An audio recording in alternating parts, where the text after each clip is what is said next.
कैसे बताए क्यों तुझको चाहे यारा, बता ना पाए बातें दिलों की, देखो जो बाकी आंखें।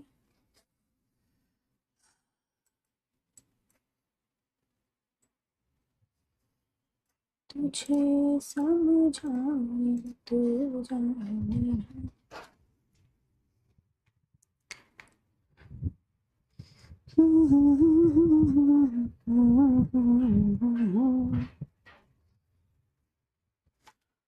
ख्यालों में लाखों बातें यूं तो कह गया, बोला कुछ न तेरे रूबरू।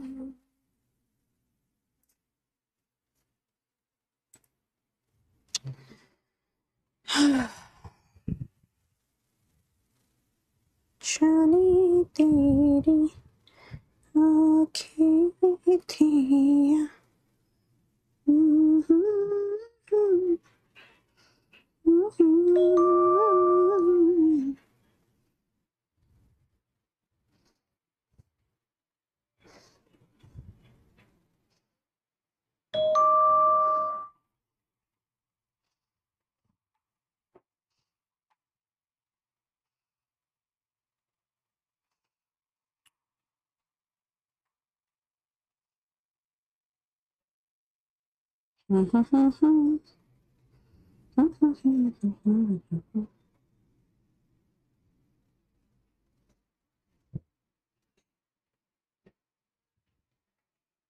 यस।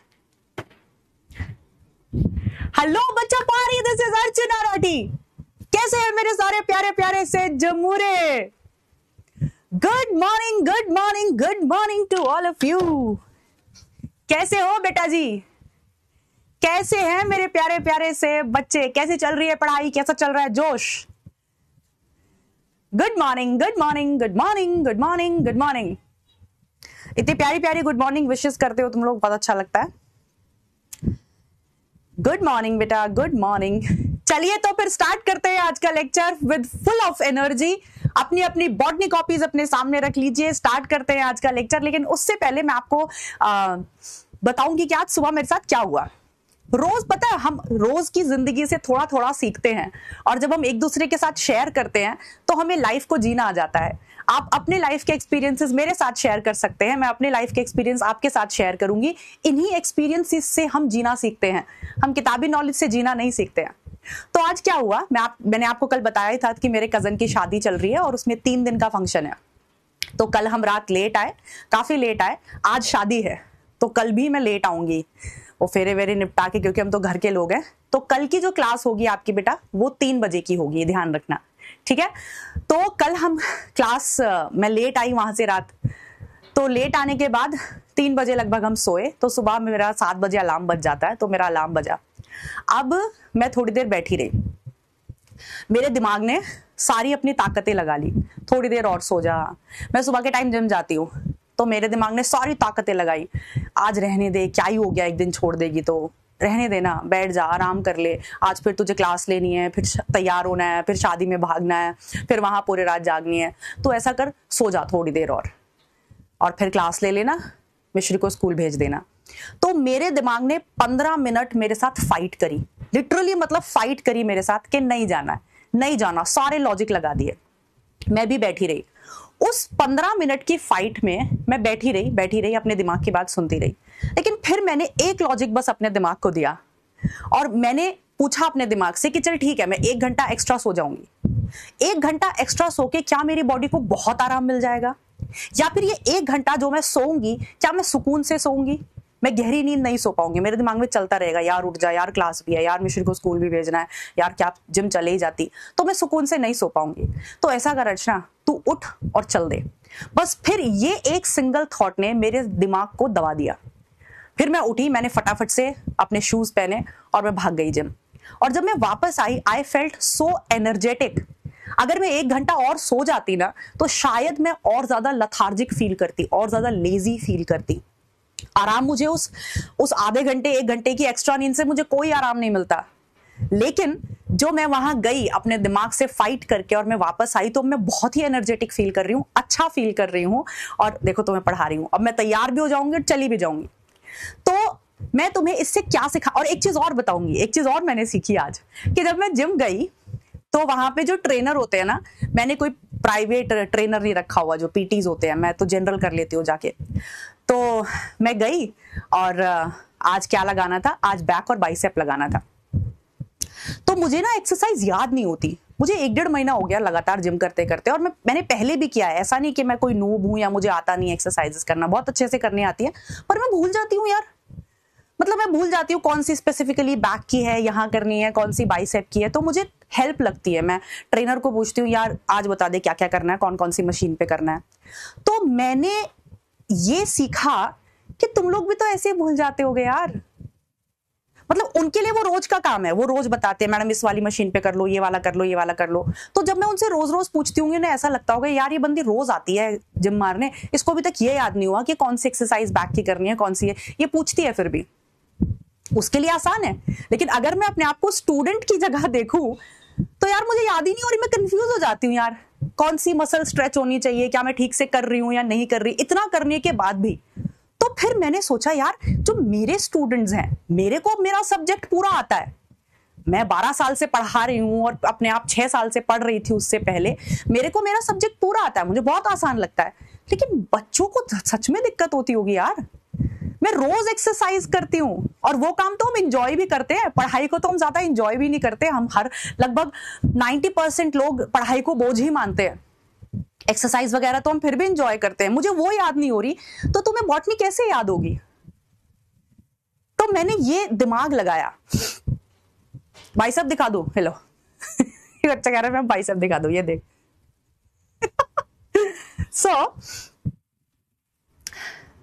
तो सच में मुझे फील हुआ यार कि यार बच्चों को भी, हमारे लिए तो आसान है पर बच्चों को तो मुश्किल लगता होगा ना सब्जेक्ट यार, वो तो भूल जाते होंगे, वो रोज पढ़े रोज याद करें वो फिर भी भूल जाते होंगे। तो मैंने ये सोचा तुम्हारे लिए, फिर मैंने खुद के बारे में सोचा कि अगर मुझे एक्सरसाइजेज याद रखनी होंगी तो मैं कैसे रखूंगी। आज मैंने सारी एक्सरसाइज याद करी कि कौन कौन सी मशीन में मेरी कौन सी मसल पुल हो रही है, मुझे ध्यान रखना है कि इस वाली एक्सरसाइज के साथ मेरी बैक मसल्स पुल हो रही है, तो ये वाली बैक की एक्सरसाइज है। तो मैंने अपने दिमाग में आज फोटो खींची, ये वाली मशीन पे बैक मसल्स इन्वॉल्व हो रही हैं, मुझे ये वाली करनी है एक्सरसाइज और इतने वेट पे करनी है, और जो है ये इसका करेक्ट पोस्चर है। मैंने उसका फोटो खींचती गई, दिमाग में फोटो खींचती गई, मुझे सारी याद हो गई आज। तो पता है मैंने जो फील किया आज, मैं टीचर नहीं थी जिम में, आई वॉज अ स्टूडेंट, तो मैंने महसूस किया कि हर एक चीज को याद करने की कोशिश नहीं करनी चाहिए, उसके दिमाग में एक फोटो खींचो कि लॉजिक लगाओ क्या हो रहा है, कैसे हो रहा है चीजें, और फोटो खींच के उसमें लॉजिक लगा के उसे कॉन्शियसली रिमाइंड करने की कोशिश करो। जैसे तुम सब्जेक्ट पढ़ते हो, जैसे मैंने तुम्हें पहले भी समझाया था, एक किसी वर्ड को पकड़ के उसकी फोटो खींच लो दिमाग में और एक लॉजिक उसके साथ जोड़ लो, फिर तुम्हें सारा कॉन्सेप्ट खुद ब खुद याद आ जाता है। और रिवीजन तो करना पड़ता है बेटा, अगर मैं जिम जाना छोड़ दूं तो मैं फिर से सारी एक्सरसाइज भूल जाऊंगी, तो रिवीजन तुम्हें करना पड़ेगा थोड़ा थोड़ा। जैसे मैंने तुम्हें समझाया था कि सपोज हमने प्रोकैरियोटिक सेल खत्म कर लिया है, तो क्या करो, कहीं पढ़ने का मन नहीं कर रहा, प्रोकैरियोटिक सेल उठाओ, फटाफट 10 मिनट में पूरा रिवाइज कर दो। तो एक आदत बना लो कि कोई भी छोटा सा टॉपिक कहीं से भी पीछे का उठा के रिवाइज करते जाना है। तो दिन के 15 से 20 मिनट रिवीजन में देने हैं। 10 मिनट बॉटनी रिवाइज कर ली, 10 मिनट जूलॉजी रिवाइज कर ली, 10 मिनट केमिस्ट्री, कोई भी छोटा सा टॉपिक उठा के पीछे का रिवाइज कर लिया। रिवीजन बहुत जरूरी है, और हर एक चीज की फोटो खींच के दिमाग में उसे एक लॉजिक के साथ जोड़ लो, किसी भी चीज के साथ जोड़ लो कि वो एक चीज तुम्हें याद आए तो पूरा का पूरा कॉन्सेप्ट याद आ जाए। बच्चों को 2 ही चीजें दिक्कत होती हैं कि हम भूल जाते हैं, याद नहीं रहता। ये 2 ही चीजें का ये तोड़ है उसका, कि फोटोग्राफिक मेमोरी बना लो, उसके साथ कुछ चीज जोड़ लो जिससे तुम्हारा पूरा टॉपिक याद हो जाए, और दूसरी चीज क्या कर लो बेटा, रिविजन करते रहो। और रिविजन का कोई हवा मत बनाओ दिमाग में, कुछ भी उठा के रिवाइज कर लो, पीछे का कोई भी छोटा छोटा टॉपिक रिवाइज करते चलो, फिर देखना तुम्हें सब कुछ ऐसा लगेगा कि हमें आता है और कॉन्फिडेंस बना रहेगा। और दूसरी चीज जो मैंने आज के दिन से सीखी कि तुम्हारा दिमाग तुम्हें परेशान करेगा, वो सारी चीजें जो मुश्किल होती हैं, जो दिमाग को पसंद नहीं है, वो तुम्हें करने नहीं देगा। दिमाग को एक्सरसाइज करना पसंद नहीं है, दिमाग को पढ़ना पसंद नहीं है। दिमाग को क्या पसंद है? पड़े रहो, खाते रहो, गाना सुनते रहो, टीवी देखते रहो, रील चलाते रहो। जिस चीज में उसका खर्चा नहीं होता, जिस चीज में दिमाग को एफर्ट नहीं लगाना होता, उसमें उसे मजा आता है। तो दिमाग पूरी अपनी जान लगाएगा कि तुम वो काम करो जिसमें उसे मजा आए, पर तुम्हें एक लॉजिक देकर उसे चुप कर देना है और वो काम करना है जो करना जरूरी है। तुम खुद बताओ, अगर मैं अपने दिमाग की मान के, उसने मुझे पूरे लॉजिक दिए, यार थक जाएगी अर्चना, तुझे तैयार होकर शादी में भी जाना है, सो जा थोड़ी देर, इतनी भी तो कोई सुपर वुमेन नहीं है, सो जा, तुझे क्लास भी लेनी है। पूरी ताकत लगाई दिमाग ने, 15 मिनट मेरे वेस्ट किए। मैंने उन 15 मिनट में कुछ नहीं किया, मैं बस बैठी रही, यही सोचती रही, नहीं जा रही। लेकिन एक चीज बस मेरे दिमाग ने मेरी अंतरात्मा ने कही कि चल तू नहीं जा, तुझे अच्छा लगेगा, तू 1 घंटा सो के कुछ अलग कर लेगी। और उसी एक चीज ने मुझे उठाया, मैं गई और अब मैं बहुत अच्छा फील कर रही हूं। और अगर मैं 1 घंटा एक्स्ट्रा सोती तो मैं अच्छा फील नहीं करती। तो बेटा, मैं आज जो मैंने सीखा, मैं तुम्हें सिखाना चाह रही हूं कि तुम्हारा दिमाग पूरे साल तुम्हें तंग करेगा। बोरिंग है पढ़ाई, हटाओ, हम तो लो फील कर रहे हैं, हम तो डिमोटिवेटेड फील कर रहे हैं, हमें नहीं पढ़ना। लेकिन तुम्हें अपने दिमाग को एक लॉजिक देकर चुप कर देना है, और वो लॉजिक ये है कि हमें अपनी लाइफ में कुछ करना है, अपने दम पर खड़े होना है, और उसके लिए हमें वो सब करना पड़ेगा जो तुझे पसंद नहीं है। तो चुप हो जा, परेशान मत कर। और जिस दिन तुम करना सीख लोगे, उस दिन तुम एंजॉय करने लगोगे पढ़ाई को। तो प्लीज बेटा, अपने दिमाग को वो मत करने देना जो उसे पसंद है। तुम वो करना पूरे साल जो तुम्हें करना चाहिए। और जब तुम इसे हराना सीख जाओगे ना, जब तुम इसको चुप करना सीख जाओगे और वो करोगे जो तुम्हें करना है, फिर देखना तुम्हें कैसे सक्सेस नहीं मिलेगी। और उससे कॉन्फिडेंस भी बढ़ता है, आदमी खुश भी रहता है कि यार मैंने अपने दिमाग को हरा दिया, मेरे दिमाग पे कंट्रोल है, मैं कर सकता हूं या कर सकती हूं। तो ये तुम्हें पूरे साल करना है और तुम कर सकते हो, मुझे पता है। तो चलिए, ये सब चीजें भी बहुत जरूरी है जानना। कई बार किसी के छोटे छोटे वर्ड्स ना बेटा हमें इतना चेंज कर देते हैं। मैं एक मोटिवेशनल वीडियो देख रही थी एक बॉक्सर की, उसके छोटे से शब्दों ने मुझे इतना चेंज कर दिया कि अब मैं 7 बजे के बाद सो नहीं पाती। मेरे 7 बजे के बाद पेट में गुड़गुड़ होना शुरू हो जाती है। मुझे ये लगता है कि अगर तू सोती रह गई ना अर्चना, तो लाइफ में बहुत कुछ छूट जाएगा, सिर्फ उन कुछ शब्दों ने। तो कई बार किसी के कहे गए कुछ शब्द हमें इतना हिट कर जाते हैं कि हमारी लाइफ चेंज हो जाती है।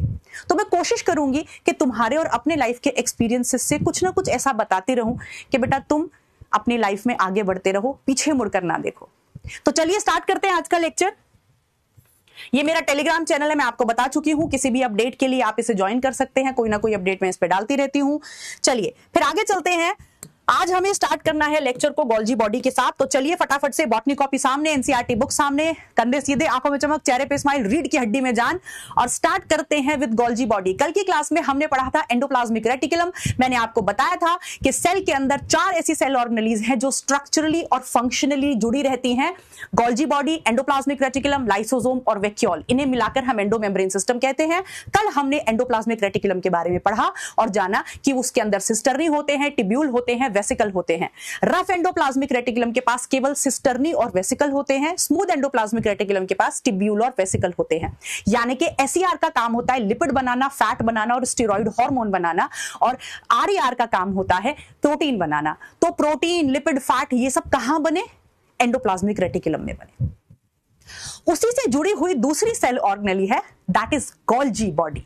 आ जाओ अब गोल्जी बॉडी के बारे में जानते हैं। तो गोल्जी बॉडी का नाम गोल्जी बॉडी कैसे पढ़ा? नोट्स बनाते जाएंगे, बोल बोल कर बनाएंगे। जो कुछ भी लिखेंगे उसे बोल बोल कर लिखेंगे और साथ साथ याद करेंगे। साफ सुथरे सुंदर नोट्स बनाएंगे। Discovered by Camillo Golgi. Camillo Golgi ने गोल्जी बॉडी को डिस्कवर किया। एनसीईआरटी में इसका साल लिखा हुआ है, तो हमें याद करना है। जो कुछ एनसीईआरटी में लिखा है वो हमें याद करना है। 1898 में कमीलो गोल्जी ने इस सेल ऑर्गेनेली को डिस्कवर किया, इसीलिए इसका नाम गोल्जी बॉडी पड़ा, क्योंकि इसको गोल्जी ने डिस्कवर किया। तो एनसीईआरटी कहती है कि ये कैसी ऑर्गेनेली है? ये डेंसली स्टेन्ड ऑर्गेनेली है। डेंसली स्टेन्ड मैम इसका मतलब क्या होता है डेंसली स्टेन्ड? बता देती हूं, आपको पता है कि जब हमें किसी लिविंग सेल को माइक्रोस्कोप के नीचे देखना होता है तो हम उसे स्टेन करते हैं। बहुत सारे स्टेन्स होते हैं, सैफ्रनिन हो गया, क्रिस्टल वायलेट हो गया, बहुत सारे स्टेन्स होते हैं। तो जब हम किसी सेल को स्टेन करते हैं तो गोल्जी बॉडी जो है वो बहुत डार्कली स्टेन हो जाती है, वो अच्छा खासा स्टेन पकड़ लेती है और माइक्रोस्कोप में हमें दूर से ही चमकती हुई दिखाई देती है। So it is densely stained cell organelle forming reticular structures around nucleus. Nucleus के चारों तरफ एक नेटवर्क सा बना के फैली रहती है, forming reticular structure. Reticular structure का मतलब आप सब लोग जानते हैं, रेटिकुलर मतलब नेटवर्क जैसा स्ट्रक्चर जो है वो बनाती है अराउंड न्यूक्लियस। न्यूक्लियस के आसपास एक नेटवर्क जैसा स्ट्रक्चर ये बना देती है और डेंसली स्टेन्ड होती है। इस वाली लाइन के साथ खेला खेला जा सकता है, तो ब्रैकेट में लिख लेना खेला खेला जा सकता है। क्वेश्चन में क्या खेला खेला जा सकता है? वो कहेगा कि गोल्जी बॉडी जो होती है वो लाइटली स्टेन्ड सेल ऑर्गेनेली है। Golgi body lightly stained cell organelle है, तो आपको सिंपली कहना है बग। आपको सिंपली क्या कहना है? बग। चलिए बहुत बढ़िया, आ जाइए। अब जो हमारी गोल्जी बॉडी होती है बेटा, गोल्जी बॉडी किसकी बनी होती है? It is composed of many things. It is composed of cisternae, vesicle, vacuoles. आ जाइए, इसको पहले मैं आपको बताती हूं, इसको पहले आपको बताते हैं कंपोनेंट्स ऑफ गोल्जी बॉडी। इसके लिए एक अलग ही स्लाइड ले लेते हैं, नहीं तो खिचपिच हो जाएगी। कंपोनेंट्स ऑफ गोल्जी बॉडी, जैसे कल हमने डिस्कस किया था कंपोनेंट्स ऑफ एंडोप्लाज्मिक रेटिकुलम। मुझे उम्मीद है सारे बच्चों को याद होगा। एंडोप्लाज्मिक रेटिकुलम 3 चीजों से मिलकर बना होता है, सिस्टर्नी, टिब्यूल्स और वेसिकल्स। गोल्जी बॉडी 4 चीजों से मिलकर बना होता है। कौन कौन सी? आ जाइए देखते हैं। गोल्जी बॉडी में प्रेजेंट होती है सिस्टर्नी। जी हां, तो बच्चे कहेंगे मैम एंडोप्लाज्मिक रेटिकुलम में भी सिस्टर्नी होती है और गोल्जी बॉडी में भी सिस्टर्नी होती है, तो फिर तो एंडोप्लाज्मिक रेटिकुलम और गोल्जी बॉडी में फर्क ही क्या हुआ? दोनों एक ही जैसी चीजें हुई ना मैम? नहीं, एक जैसी चीजें नहीं है, 2 अलग अलग सेल ऑर्गेनेली हैं। लेकिन हम इसे एंडोमेम्ब्रेन सिस्टम क्यों कहते हैं? क्योंकि ये काफी हद तक स्ट्रक्चरली एक जैसी सी होती है, एक दूसरे की मदद से बनती है और फंक्शनली एक दूसरे के साथ जुड़ी रहती हैं। इसीलिए तो ये एंडोमेम्ब्रेन सिस्टम बनाती हैं। तो गोल्जी बॉडी का भी स्ट्रक्चर काफी हद तक एंडोप्लाज्मिक रेटिकुलम जैसा है और वो ईआर के साथ फंक्शनली जुड़ा हुआ है। टिब्यूल्स के साथ इसके पास होती हैं वेसिकल्स,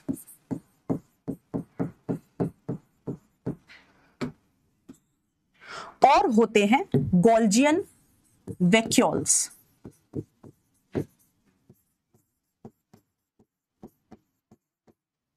और होते हैं गोल्जियन वैक्यूल्स। चलिए जी, तो सबसे पहले सिस्टर्नी की बात करते हैं। सिस्टर्नी जो होती हैं वो इस तरह के फ्लैट सैक शेप स्ट्रक्चर होते हैं। जैसे वहां बताया था मैंने आपको, ये फ्लैट होते हैं और disc shaped sac like structures होते हैं। जैसा कहां बताया था बेटा? जैसा एंडोप्लाज्मिक रेटिकुलम में बताया था, चपटे होते हैं और ऐसे बोरे जैसे डिस्क शेप के स्ट्रक्चर्स होते हैं जिन्हें हम सिस्टर्नी कहते हैं। यही सेम हमने एंडोप्लाज्मिक रेटिकुलम में पढ़ा था, पर ध्यान से सुनना जो भी मैं बोलने वाली हूं, ध्यान से सुनना। जो एंडोप्लाज्मिक रेटिकुलम की सिस्टर्नी होती है उसके साथ राइबोसोम जुड़ा रहता है। एंडोप्लाज्मिक रेटिकुलम की सिस्टर्नी के साथ राइबोसोम जुड़ा रहता है। गोल्जी बॉडी की सिस्टर्नी के साथ राइबोसोम जुड़ा नहीं रहता है, क्योंकि गोल्जी बॉडी का काम प्रोटीन बनाने का नहीं होता है।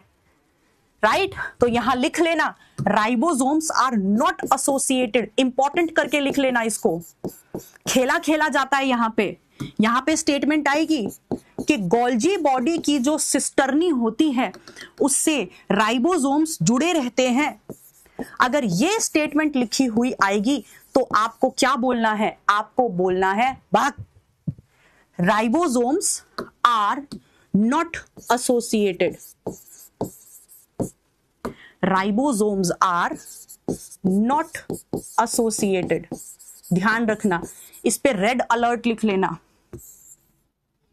ब्रैकेट में लिख लेना रेड अलर्ट।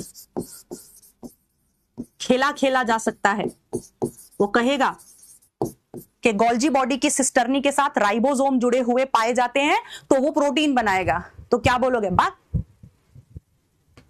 गोल्जी ये एंडोप्लाज्मिक रेटिकुलम की सिस्टर्नी के साथ राइबोसोम जुड़े रहते हैं, ठीक है? ओके, चलिए tubules.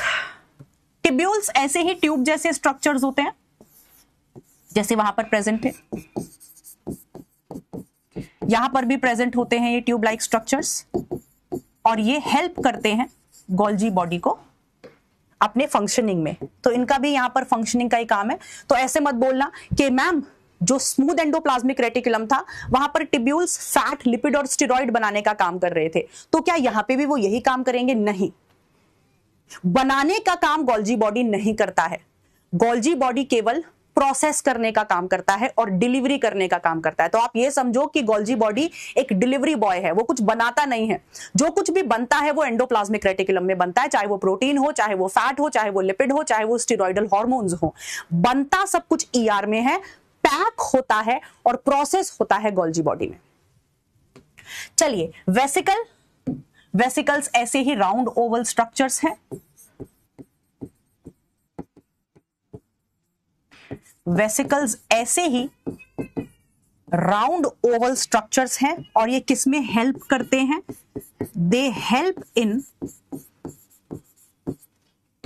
Packaging and delivery of materials. जो जितना भी मटेरियल पैक होता है गोल्जी बॉडी से वो इन्हीं वेसिकल्स में पैक होता है और इन्हीं वेसिकल्स की मदद से उनकी डिलीवरी होती है। माने कि अगर किसी प्रोटीन को सेल के बाहर भेजना है तो वो इन्हीं वेसिकल्स में पैक होकर जाता है, या सेल के एक हिस्से से सेल के दूसरे हिस्से में भेजना है तो वो इन्हीं वेसिकल्स में पैक होकर जाता है। तो यहां पर वेसिकल्स का काम क्या है? एंडोप्लाज्मिक रेटिकुलम के जो वेसिकल्स थे उनका काम था जो कुछ एंडोप्लाज्मिक रेटिकुलम में बन रहा है उसे पैक करके गोल्जी बॉडी तक लेकर आना। गोल्जी बॉडी के जो वेसिकल्स हैं उनका काम होता है जो कुछ गोल्जी बॉडी ने प्रोसेस किया है उसको पैक करके या तो सेल के बाहर भेजना या सेल के एक हिस्से से सेल के दूसरे हिस्से में भेजना। ओके, चलिए ओके बेटा, क्लियर है? हाँ, पोस्ट ऑफिस, आदिल कह रहा है post office of the cell. जी हाँ, आप कह सकते हैं post office of the cell या delivery boy of the cell. Zomato guy, the Zomato guy, the Amazon guy. तो जब भी गोल्जी बॉडी का, तो देखो देखो ऐसे ही, बहुत अच्छा बेटा आदिल, ऐसे ही तुम गोल्जी बॉडी को डिलीवरी बॉय के साथ जोड़ लो। अगर तुम किसी भी कॉन्सेप्ट को किसी कॉमन चीज के साथ जोड़ लोगे ना तो तुम्हें सारा याद आ जाएगा। तो गोल्जी बॉडी को किसके साथ जोड़ लो? अमेजोन बॉय, घर पे जो डिलीवरी देने आते, तो तुम्हें एकदम याद रहेगा कि अच्छा डिलीवरी बॉय मतलब गोल्जी बॉडी, तुम्हें फंक्शन याद रहेगा। गोल्जियन वैक्यूल्स क्या होते हैं? ये भी इस तरह के राउंड स्ट्रक्चर्स होते हैं।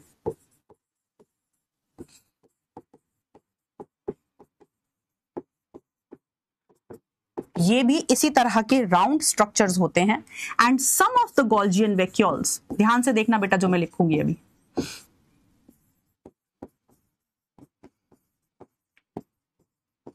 some of the Golgian vacuoles forms, अब तुम्हें समझ में आएगा कि हम क्यों इन चारों सेल ऑर्गेनेलीज को एंडोमेम्ब्रेन सिस्टम कहते हैं। गोल्जी बॉडी से कुछ राउंड स्ट्रक्चर्स जुड़े रहते हैं और इन राउंड स्ट्रक्चर्स को हम वैक्यूल कहते हैं, गोल्जियन वैक्यूल्स। सैप वैक्यूल नहीं, गोल्जियन वैक्यूल। और इन्हीं गोल्जियन वैक्यूल्स में से कुछ वैक्यूल लाइसोसोम की तरह बिहेव करते हैं, यानी कि लाइसोसोम गोल्जी बॉडी ही बनाती है। इसीलिए तो lysosome, vacuole, ER, Golgi body, ये चारों एक दूसरे से इतना जुड़े हुए हैं, एक दूसरे के स्ट्रक्चर को फॉर्म करने में हेल्प करते हैं, एक दूसरे के फंक्शन के साथ जुड़े हुए हैं। इसीलिए तो हम इन चारों को मिलाकर एंडोमेम्ब्रेन सिस्टम कहते हैं, क्योंकि ये चारों आपस में जुड़े हुए हैं। क्लियर है? टेस्ट का सिलेबस क्या है बेटा? टेस्ट का सिलेबस आपकी ऐप पर पूरा अपडेट होता है, लेकिन मैं बता देती हूं, प्रोकैरियोटिक सेल तक, बैक्टीरियल सेल तक पूरा आ रहा है। ठीक है, चलिए इतनी चीज याद हो गई। गोल्जी बॉडी किन किन चीजों की बनी हुई है? Cisternae, tubules, vesicles, Golgian vacuoles. Golgian vacuoles ही लाइसोसोम की तरह बिहेव करते हैं, यानी कि लाइसोसोम को बनाने का काम गोल्जी बॉडी ही करती है। और गोल्जी बॉडी की सिस्टर्नी के साथ राइबोसोम जुड़े हुए नहीं होते हैं। गोल्जी बॉडी कुछ भी बनाती नहीं है, वो सिर्फ चीजों को प्रोसेस करती है और भेजती है। Delivery boy is Golgi body. Clear? चलिए बेहतरीन। अब हम थोड़ा सा सिस्टर्नी पे और डिस्कशन करेंगे। गोल्जी बॉडी की सिस्टर्नी पे थोड़ा डिस्कशन और होगा। आ जाइए, क्या डिस्कशन मैं करना चाहती हूं बताते हैं। Suppose this is the cell, और सेल के अंदर ये है हमारा न्यूक्लियस, और न्यूक्लियस के अराउंड ये प्रेजेंट है हमारा गोल्जी बॉडी।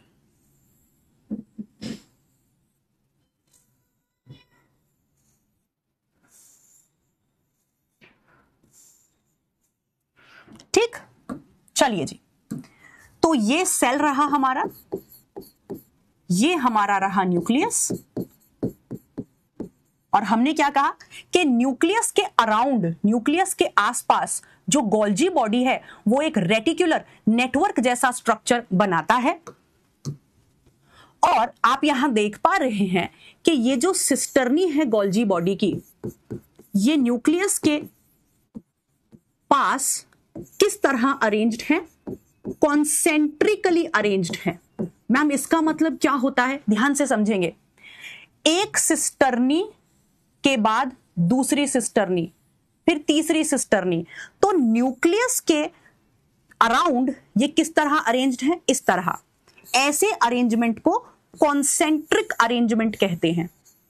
ऐसे अरेंजमेंट को कॉन्सेंट्रिक अरेंजमेंट कहते हैं, एक के बाद एक के बाद एक के बाद एक, ऐसे। ठीक है बेटा? तो जो सिस्टर्नी है गोल्जी बॉडी की, they are present around the nucleus concentrically. तो सिस्टर्नी जो है, ये तो हमने समझ लिया कि ये फ्लैट डिस्क शेप स्ट्रक्चर है और इनके साथ राइबोसोम जुड़े हुए नहीं है। आप यहां देख पा रहे हैं ये एक दूसरे से पैरेलली अरेंज्ड होती हैं, parallelly arranged with each other, एक दूसरे के साथ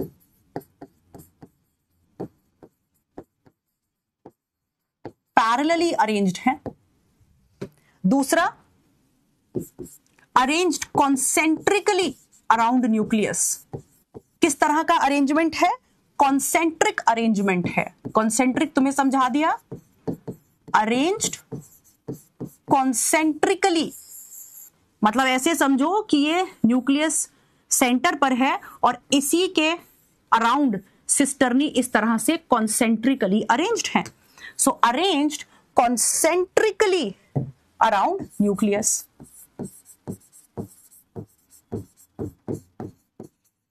बेहतरीन, बहुत बढ़िया, समझ आ रहा है मैडम, मजा आ रहा है, बहुत बढ़िया। मजे लेने चाहिए बेटा, पढ़ाई में मजे ढूंढो भी, बाकी सारी चीजों में मजे ढूंढोगे तो फिर कुछ नहीं कर पाओगे जीवन में।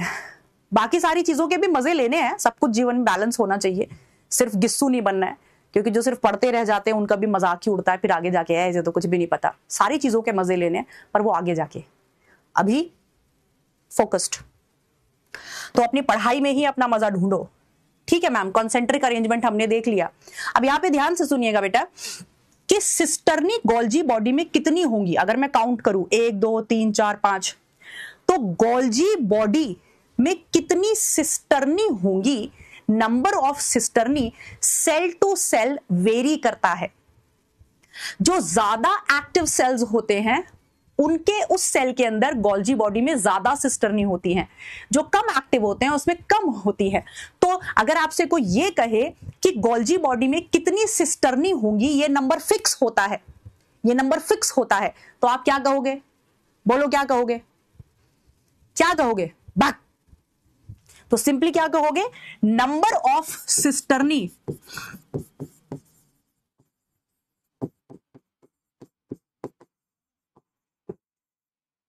नंबर ऑफ सिस्टर्नी जो है in Golgi body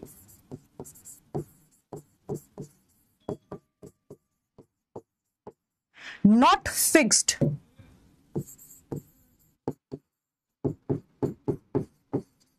not fixed, fix नहीं है, varies, varies in different cells, अलग अलग तरह के सेल में गोल्जी बॉडी में अलग अलग नंबर होता है सिस्टर्नी का। चलिए अब एनसीईआरटी में डायामीटर भी दे रखा है सिस्टर्नी का। जो एक सिस्टर्नी है उसका डायामीटर कितना होगा? तो समझिएगा, इसका डायामीटर दे रखा है 0.5 माइक्रोमीटर से 1 माइक्रोमीटर। माइक्रोमीटर आप सबको पता है 10⁻⁻⁻6 मीटर। तो ये जो सिस्टर्नी है बेटा, सिस्टर्नी का जो डायामीटर है वो एनसीईआरटी में गिवन है, इसका डेटा गिवन है, तो ये हमें एज इट इज याद करना है 0.5 से 1 माइक्रोमीटर। तो मुझे उम्मीद है गोल्जी बॉडी की सिस्टर्नी के बारे में आपको इतना कुछ समझ में आ गया होगा। पैरेलली अरेंज्ड है, कॉन्सेंट्रिकली अरेंज्ड है और इनका नंबर फिक्स नहीं होता है। क्लियर है? बेहतरीन। चलिए अब सिस्टर्नी के बारे में मुझे आपको और भी कुछ बताना है जो इंपॉर्टेंट है।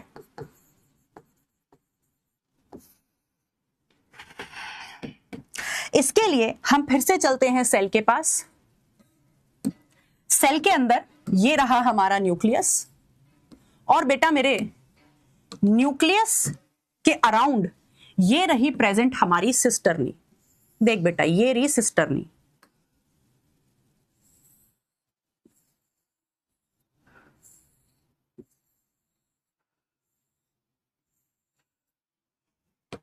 अब देखो ध्यान से सुनो, आपको यहां एक चीज दिख रही होगी कि सिस्टर्नी का एक फेस, एक साइड न्यूक्लियस की तरफ है और दूसरा फेस न्यूक्लियस से दूर है।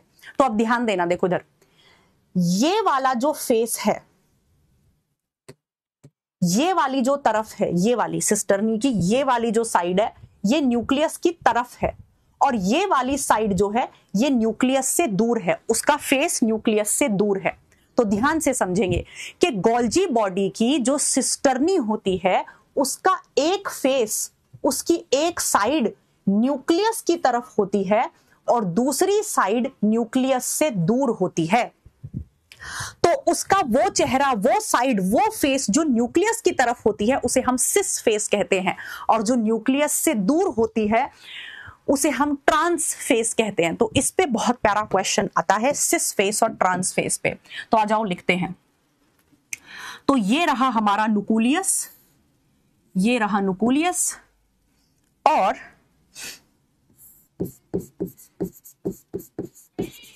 ये रही हमारी सिस्टर्नी। ठीक, तो चल बेटा देखा जा।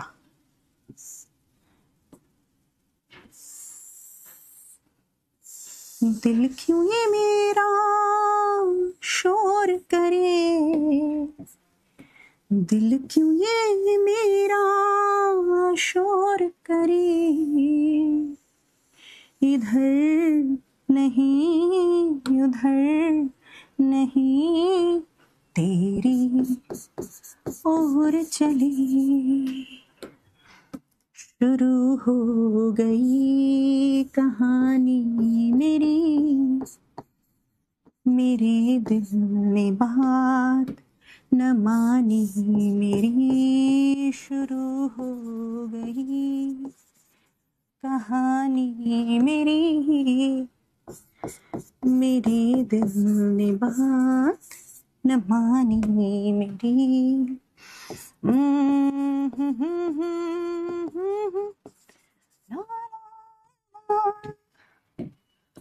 खुद भी परेशान हुआ और मुझे भी ये कर गया। चल बेटा देख इधर, न्यूक्लियस की तरफ ये सिस फेस दिखाई दे रहा है, न्यूक्लियस से दूर ये ट्रांस फेस दिखाई दे रहा है। ध्यान से सुनना, इस पे क्या क्या क्वेश्चंस आते हैं। तो अगर सवाल सुनना है तो, अगर सवाल करना है तो ध्यान से सुनो, सोना मत। सिस फेस को दूसरे शब्दों में हम प्रॉक्सिमल फेस भी कहते हैं। और मैं बता दूं कि ये वाला क्वेश्चन नीट का फेवरेट है, लिख लेना ब्रैकेट में, नीट का फेवरेट। इसे हम प्रॉक्सिमल फेस भी कहते हैं, इसे हम फॉर्मिंग फेस भी कहते हैं, और इसी को हम कॉन्वेक्स फेस भी कहते हैं। ट्रांस फेस जो कि न्यूक्लियस से दूर है, उसे हम डिस्टल फेस भी कहते हैं। डिस्टल का मतलब क्या होता है? दूरी पर, और प्रॉक्सिमल का मतलब करीबी। तो क्योंकि सिस फेस जो है न्यूक्लियस के करीब है, करीब का मतलब होता है प्रॉक्सिमल, और डिस्टल का मतलब होता है दूर। सो ट्रांस फेज डिस्टल फेस है, वो मैच्योरेशन फेस है। उसे हम मैच्योरेशन फेस क्यों कहते हैं ये मैं अभी तुम्हें समझाऊंगी, और उसे हम कॉन्केव फेस भी कहते हैं। तो इस पर आता है सवाल, और मैं बता दूं ये बहुत इजी लगता है, पर जब एंड टाइम पे नीट का एग्जाम होता है तो बच्चा कंफ्यूज हो जाता है कि भैया सिस फेस कॉन्केव फेस था या कॉन्वेक्स था, सिस फेस प्रॉक्सिमल फेस था या डिस्टल फेस था। तो बहुत आसान क्वेश्चन अभी तुम्हें ये लगेगा, लेकिन नीट के टाइम पे यही क्वेश्चन मुश्किल हो जाता है जब वहां कंफ्यूजन होता है। तो आपको ये ध्यान रखना है कि सिस जो है वो कॉन्वेक्स है, और ट्रांस जो है वो कॉनकेव है। जो केव होती है, गुफा जो होती है, आप उसमें ट्रांसपोर्ट नहीं कर सकते, आप उसमें मूव नहीं कर सकते। तो केव में ट्रांसपोर्ट नहीं कर सकते, मूव नहीं कर सकते। तो ध्यान रखना, कॉनकेव ट्रांस फेस है और कॉन्वेक्स सिस फेस है। ध्यान रखेंगे। फिर दूसरा सवाल ये आता है, it is present towards nucleus. ये न्यूक्लियस की तरफ होता है, and it is present away from nucleus.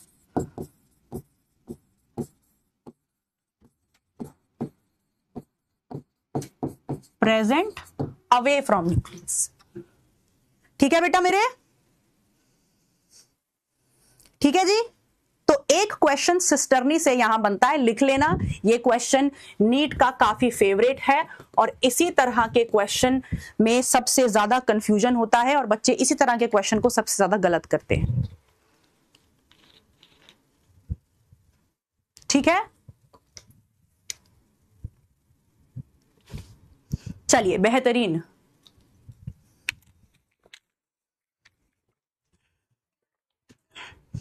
चलो,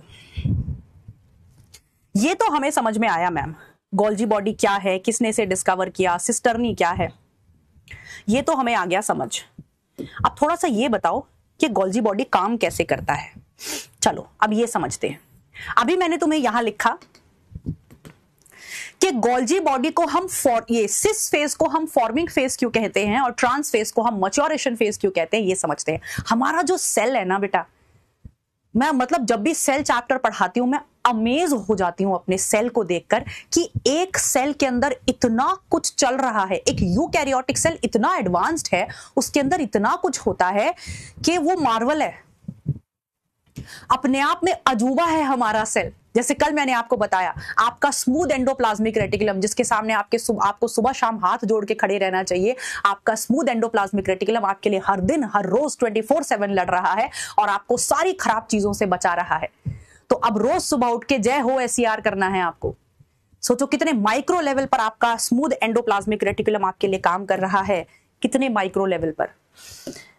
अभी देखना कितने कमाल तरीके से सेल के अंदर काम होता है, कितना भयंकर इंजीनियरिंग भगवान ने दिखाई है सेल के अंदर। सब कुछ कितना सिस्टमैटिक और मजेदार तरीके से होता है। देखो सबसे पहले हम चलते हैं अपने रफ एंडोप्लाज्मिक रेटिकुलम के पास। ये हमारा रफ एंडोप्लाज्मिक रेटिकुलम, और ये जो हमारी टिब्यूल्स से बना हुआ था, ये हमारा स्मूथ एंडोप्लाज्मिक रेटिकुलम। आप मेडिकल कॉलेज में चले जाओगे ना बेटा, मेडिकल कॉलेज में जाने के बाद भी ये चैप्टर आपका पीछा नहीं छोड़ेगा। तो इस चैप्टर को बहुत ही मन लगा के, खुश होके, एंजॉय करके पढ़ो, क्योंकि ये मेडिकल कॉलेज में आपको बहुत काम आने वाला है। अब देखो, हमारा जो न्यूक्लियस है उससे जुड़ा हुआ है हमारा रफ एंडोप्लाज्मिक रेटिकुलम और स्मूथ एंडोप्लाज्मिक रेटिकुलम। हम ये बखूबी अब जान चुके हैं कि रफ एंडोप्लाज्मिक रेटिकुलम प्रोटीन बना रहा था। ये चैप्टर जब खत्म होगा ना, तो आपको अपने सेल से प्यार हो जाएगा, सच्ची में बहुत प्यार, ऐसा प्यार कि आप हर दिन सुबह उठ के कहोगे भाई साहब सेल कितना कुछ कर रहा है हमारे लिए यार। स्मूथ एंडोप्लाज्मिक रेटिकुलम निरंतर रूप से, बिना थके, बिना रुके आपकी बॉडी में यूजफुल फैट, यूजफुल लिपिड्स और स्टेरॉइड्स बना रहा है। और रफ एंडोप्लाज्मिक रेटिकुलम बिना रुके, बिना थके आपकी बॉडी में प्रोटीन बना रहा है, जो आपके मसल मास को मेंटेन कर रहा है, आपकी बॉडी को सपोर्ट दे रहा है। अब ये जो रफ एंडोप्लाज्मिक रेटिकुलम और स्मूथ एंडोप्लाज्मिक रेटिकुलम है, इनसे निकलती हैं वेसिकल्स। ध्यान से सुनिए, बताया था ना कल की क्लास में कि एंडोप्लाज्मिक रेटिकुलम के पास भी वेसिकल्स होती हैं। याद है ना, वेसिकल्स होती हैं। स्मूथ एंडोप्लाज्मिक रेटिकुलम से भी वेसिकल जुड़ी हुई थी और रफ एंडोप्लाज्मिक रेटिकुलम से भी वेसिकल जुड़ी हुई थी। इन वेसिकल के अंदर क्या होते हैं? इन्हीं वेसिकल के अंदर तो प्रोटीन, फैट और लिपिड होते हैं। अब ध्यान से सुनना, अब ध्यान से सुनना। रफ एंडोप्लाज्मिक रेटिकुलम से जो वेसिकल निकलती है, रफ एंडोप्लाज्मिक रेटिकुलम से जो वेसिकल निकलती है, उसके अंदर प्रोटीन प्रेजेंट होता है। तो जो प्रोटीन रफ एंडोप्लाज्मिक रेटिकुलम बना रहा है, वो किसके अंदर बंद हो जाता है? वेसिकल के अंदर। जो फैट, लिपिड और स्टेरॉइड स्मूथ एंडोप्लाज्मिक रेटिकुलम बना रहा है, वो किसके अंदर बंद हो जाता है? वेसिकल के अंदर। और फिर इन वेसिकल्स को कहां भेजा जाता है? गोल्जी बॉडी के पास, कि जाओ, वहां जाकर तुम्हारे अंदर बहुत सारे बदलाव होने हैं, तब जाकर तुम इस्तेमाल होने लायक बनोगे। तो रफ एंडोप्लाज्मिक रेटिकुलम ने जो प्रोटीन बनाया, वो अभी रॉ फॉर्म में है, अभी वो इस्तेमाल होने के लिए तैयार नहीं है। स्मूथ एंडोप्लाज्मिक रेटिकुलम ने जो लिपिड, फैट और स्टेरॉइड बनाया, अभी वो रॉ है, अभी वो इस्तेमाल होने के लिए तैयार नहीं है। इनको बदलाव की जरूरत है। ये बदलाव कहां होंगे? गोल्जी बॉडी के अंदर जाकर होंगे। मॉडिफिकेशंस गोल्जी बॉडी में होती हैं। तो रफ एंडोप्लाज्मिक रेटिकुलम जो भी कुछ बनाता है, उसे कहां भेजा जाता है? गोल्जी बॉडी के पास। और वो किसमें पैक होकर जाता है? वेसिकल्स में। तो जो वेसिकल एंडोप्लाज्मिक रेटिकुलम से निकलती हैं, उन्हें हम ट्रांजिशन वेसिकल्स कहते हैं। तो आ जाओ, लिखते हैं।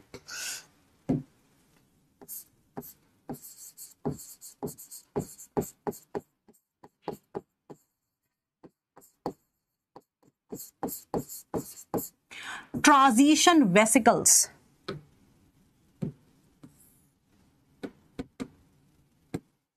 क्या है? ये ट्रांजिशन वेसिकल्स, इनके अंदर मटेरियल प्रेजेंट होता है। तो transition vesicles arises from endoplasmic reticulum. ये एंडोप्लाज्मिक रेटिकुलम से निकलती हैं एंड कंटेन, इनके अंदर क्या होता है? And contain secretions of ER.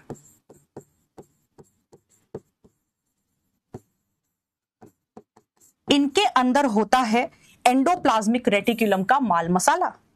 और आप सबको पता है सिक्रीशंस ऑफ ईआर क्या है? आरईआर की सिक्रीशंस है प्रोटीन, और एसईआर की सिक्रीशन है फैट, लिपिड और स्टेरॉइड। ठीक है? तो ये जो ट्रांजिशन वेसिकल हैं, ये एंडोप्लाज्मिक रेटिकुलम से निकल रही हैं, और इनके अंदर क्या प्रेजेंट है? जो कुछ भी एंडोप्लाज्मिक रेटिकुलम ने बनाया, वो इनके अंदर प्रेजेंट है। अब ये ट्रांजिशन वेसिकल्स कहां जाएंगी? ये ट्रांजिशन वेसिकल्स जाएंगी गोल्जी बॉडी के पास। तो चलिए अब आगे लिखते हैं। इतना आपने लिख लिया बेटा? इतना लिख लिया मेरे बच्चों? इतना लिख लिया मेरे सारे प्यारे प्यारे से बच्चों ने? चलिए बेहतरीन, आ जाइए अब नेक्स्ट स्लाइड में देखते हैं किस तरह काम करती हैं ये ट्रांजिशन वेसिकल्स। आ जाइए, तो हम बनाते हैं अब गोल्जी बॉडी की सिस्टर्नी। ये बना दी मैंने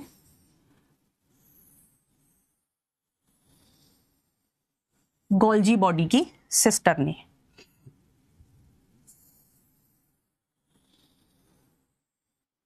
ठीक है, so this is cisternae of Golgi body.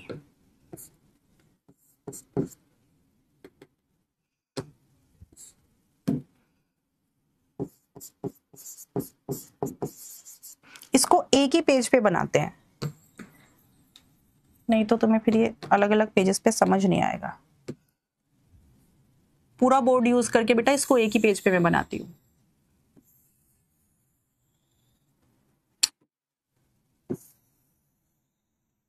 मेरा डायग्राम में हाथ थोड़ा तंग है, मैं अपनी बहन को इक्लेयर्स देके उससे अपने सारे डायग्राम्स बनवाती थी बायोलॉजी के, तो कोई बात नहीं, ये फाइन आर्ट्स की क्लास नहीं है। ऐसा जरूरी नहीं है कि अगर आप बायो के बच्चे हो तो आपके डायग्राम्स बहुत सुंदर होने चाहिए या आपका हाथ बहुत साफ होना चाहिए, आपके कॉन्सेप्ट साफ होने चाहिए। मेडिकल कॉलेज में तो आपको मच्छर की तरह लिखना है, मेडिकल कॉलेज में इतनी जोर से पढ़ाएंगे प्रोफेसर्स कि आपको नोट्स बनाने का भी टाइम नहीं मिलेगा। तो ये जरूरी नहीं है कि हाथ साफ होना चाहिए, फाइन आर्ट्स की क्लास नहीं है, हमें यहाँ पेंटिंग्स नहीं बनानी है।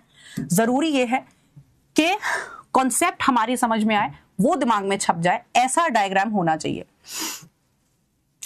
तो ये सिस्टर्नी है, ये इसका हो गया सिस फेस, और ये जो न्यूक्लियस से दूर है ये इसका हो गया ट्रांस फेस, ये इसका हो गया ट्रांस फेस। चलिए अब ट्रांजिशन वेसिकल आई, ये रही ट्रांजिशन वेसिकल। ये क्या है बेटा? ये ट्रांजिशन वेसिकल है।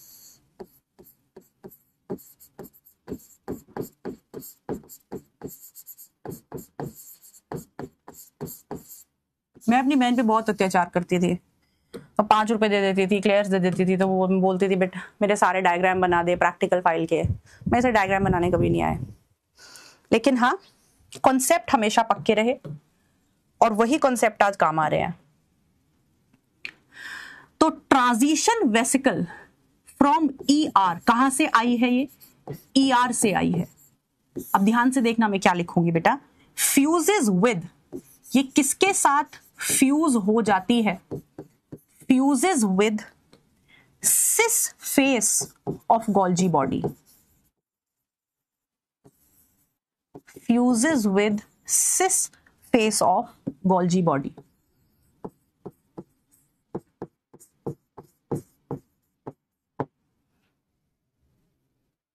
ठीक है, गोल्जी बॉडी या सिस्टर्नी। हाँ मुझे पता है बेटा बहुत सारे बच्चों का नहीं होता हाथ साफ, लेकिन हाथ साफ जरूरी नहीं है, आपके कॉन्सेप्ट साफ जरूरी है, क्योंकि आपको नीट के एग्जाम में वो आपसे डायग्राम नहीं बनवाएगा, वो आपसे क्वेश्चन बनवाएगा। तो कॉन्सेप्ट क्लियर होना बहुत जरूरी होता है। देखो ये ट्रांजिशन वेसिकल जो एंडोप्लाज्मिक रेटिकुलम से आया, ये किसके साथ आकर फ्यूज हो जाता है? ये गोल्जी बॉडी की जो सिस्टर्नी है उसकी सिस फेस के साथ आकर फ्यूज होता है, इसीलिए हम इसे फॉर्मिंग फेस कहते हैं। सिस फेस को हम फॉर्मिंग फेस इसलिए कहते हैं क्योंकि वो ट्रांजिशन वेसिकल्स यहां आकर फ्यूज हो जाता है और जो कुछ इसके अंदर माल मसाला है वो सारा कहां डाल देता है? सिस्टर्नी के अंदर। तो सिस्टर्नी के अंदर आपको ये खाली जगह दिखाई दे रही है, ल्यूमन ऑफ सिस्टर्नी। ये क्या है बेटा? This is lumen of cisternae. ये सिस्टर्नी के अंदर की खाली जगह है जिसमें ये सारा सामान जो है पोर कर दिया जाएगा, डाल दिया जाएगा। समझ में आया? चल अब नेक्स्ट क्या होगा देख।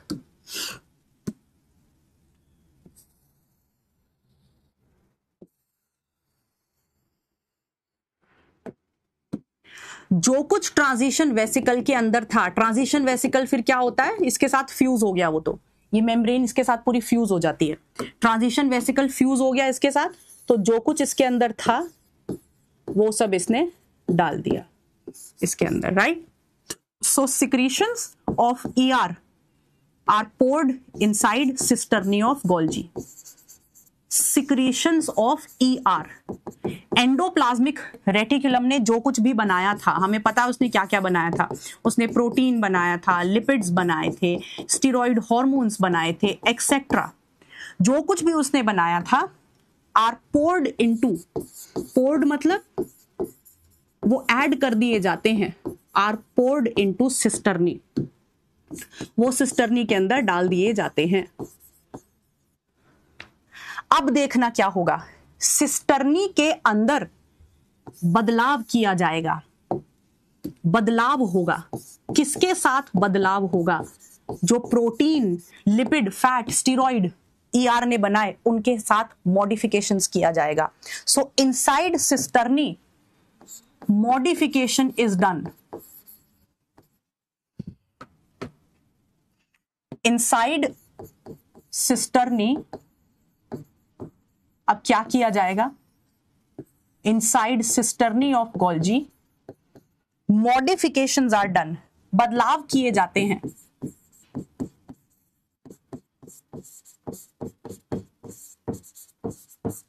Modifications are done. मैम क्या बदलाव किए जाते हैं? किस तरह का बदलाव होता है? कुछ बताओ, अच्छे से समझ नहीं आ रहा, बताती हूं। दो तरह के बदलाव यहां होते हैं। एक को हम कहते हैं ग्लाइकोसाइलेशन। इस पर बनता है बढ़िया क्वेश्चन, ग्लाइकोसाइलेशन। और दूसरे बदलाव को हम कहते हैं ग्लाइकोसाइडेशन। ग्लाइकोसाइडेशन। तो क्या हो रहा है गोल्जी बॉडी की सिस्टर्नी के अंदर? क्या हो रहा है? ग्लाइकोसाइलेशन हो रहा है और ग्लाइकोसाइडेशन हो रहा है। मैम ये क्या होता है? अभी बता देती हूं। ग्लाइकोसाइलेशन का मतलब होता है जो कुछ भी प्रोटीन ER से बनकर आए, एंडोप्लाज्मिक रेटिकुलम ने जो प्रोटीन बनाए उनके साथ कार्बोहाइड्रेट को जोड़ दिया जाता है, शुगर को जोड़ दिया जाता है।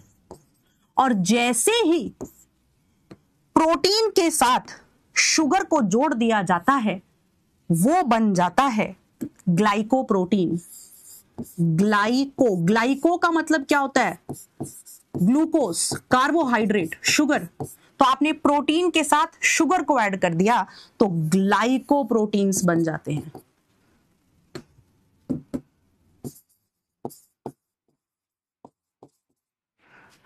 समझे मेरे बच्चों? समझे मेरे बच्चों?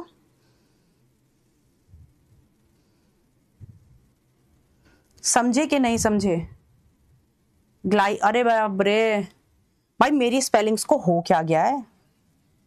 हेलो हाँ अंजलि, मैं ये कह रही हूँ कि मुझे वो दिया ना क्रिएटिव प्रमोशन के लिए। अभी मैं अंजलि क्लास में हूँ। हाँ करा दे, ठीक है, ओके।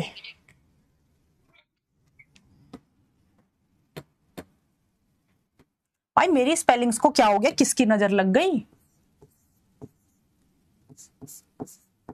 किसके टोटके हो रहे हैं ये? मेरी स्पेलिंग पे किसके टोटके हो रहे हैं? अभी भी गलत है। हे ईश्वर, कैसे कटेगा जीवन? ग्लाइकोसाइलेशन। मेरे 11वीं में 98 नंबर थे और 12वीं में 96 नंबर थे इंग्लिश में। आएगा तुम्हें भरोसा सुन के? हर क्लास में मैं कोई ना कोई स्पेलिंग मिस्टेक करती हूँ। मेरे 10वीं में 98 नंबर थे और 12वीं में 96 नंबर थे इंग्लिश में। देख रहे हो? तो बोर्ड्स के मार्क्स कुछ मैटर नहीं करते।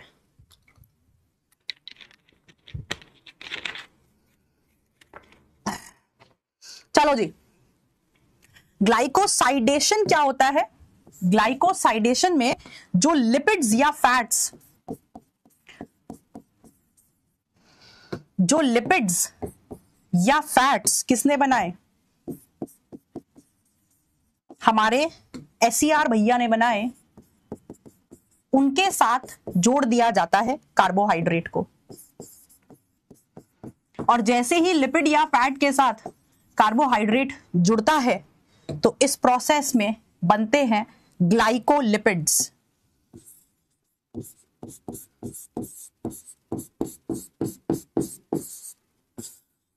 ग्लाइकोलिपिड्स, ठीक है मेरे बच्चों। फ्लेक्स नहीं मारा मैंने, सही बोला है, फ्लेक्स नहीं मारा मैंने, सही बोला है। पढ़ने में बहुत होशियार थी मैं अपने मम्मी पापा के लिए। चलो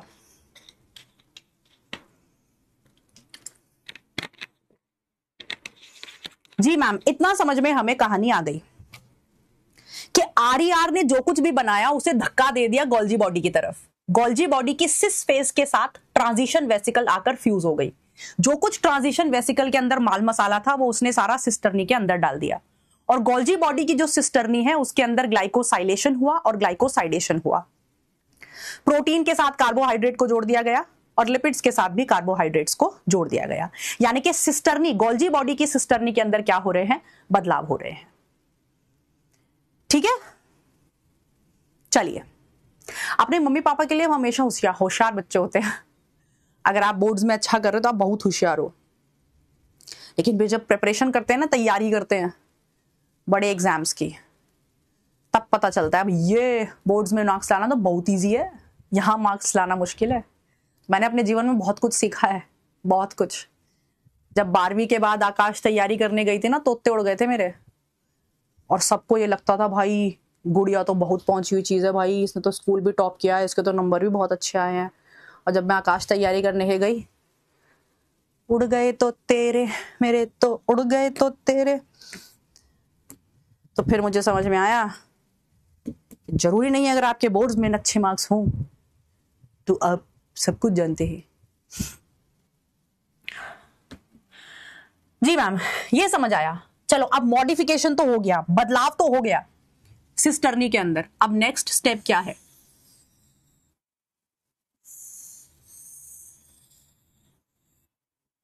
अब बदलाव तो हो गया, अब मैडम नेक्स्ट स्टेप तो बता दो।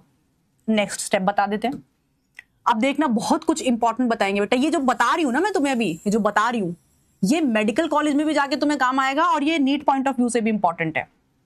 अब देख, ध्यान से देखियो, ये ट्रांस फेस है, ये ट्रांस फेस है।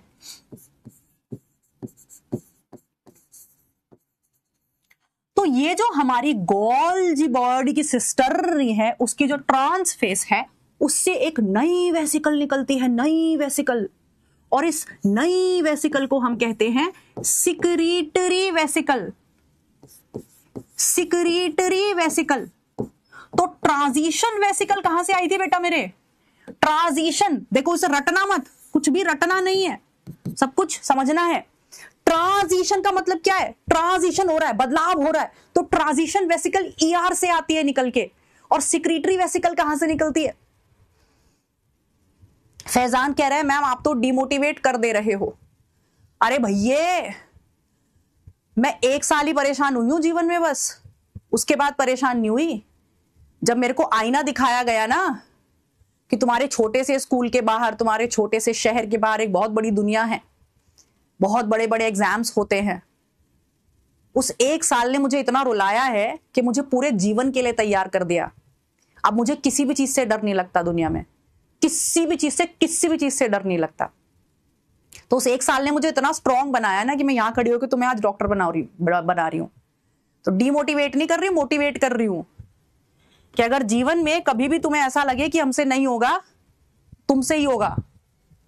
और जब भी रोना आए, डिमोटिवेशन फील हो और लगे कि तुम नहीं कर पाओगे, मैं कह रही हूं रो लो, डिमोटिवेट फील कर लो, पर अपने आप को इतना स्ट्रांग बना लो कि आगे आने वाली जिंदगी के लिए खुद को तैयार कर लो।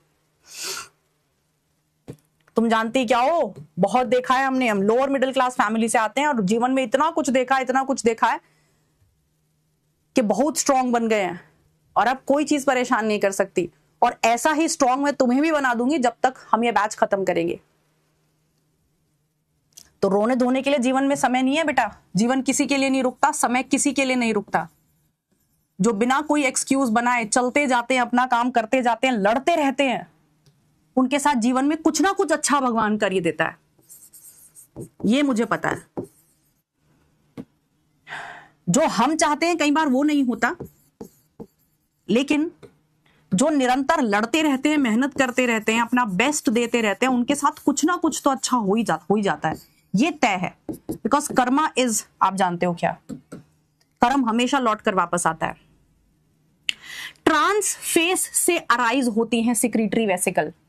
ये जो सिक्रीटरी वेसिकल है ये ट्रांस फेस से निकल रही हैं, और ये क्या इनके अंदर प्रेजेंट है, इनके अंदर बदला हुआ प्रोटीन और बदला हुआ लिपिड प्रेजेंट है। So contains modified protein and modified lipids, जो इस्तेमाल होने के लिए तैयार हैं। Modified proteins and modified lipids. तो ये सोच के मेहनत मत करना कि हमें केवल एक एग्जाम ही निकालना है और अगर वो नहीं निकला तो हम मर जाएंगे या मार देंगे। ये सोचकर तैयारी करना कि आगे आने वाले जीवन के लिए खुद को तैयार करना है, अपने आप को मजबूत बनाना है, एक ज्ञानी इंसान बनाना है, और जो मैं अभी कर रहा हूं या कर रही हूं वो जीवन में उसका फल जरूर मिलेगा। किसी को देर से मिलता है, किसी को जल्दी मिल जाता है, पर मिलता जरूर है, और मेहनत करने वाले के साथ अंत में अच्छा ही होता है। तो ये जो ट्रांस फेस सिक्रीटरी वेसिकल से निकल के आई, इनके अंदर बदला हुआ प्रोटीन और बदला हुआ लिपिड है, जो अब तैयार है इस्तेमाल होने के लिए। अब वो रॉ फॉर्म में नहीं है। अब ये जो सिक्रीटरी वेसिकल यहां से निकली, ये सेल के अंदर भी इस्तेमाल हो सकते हैं।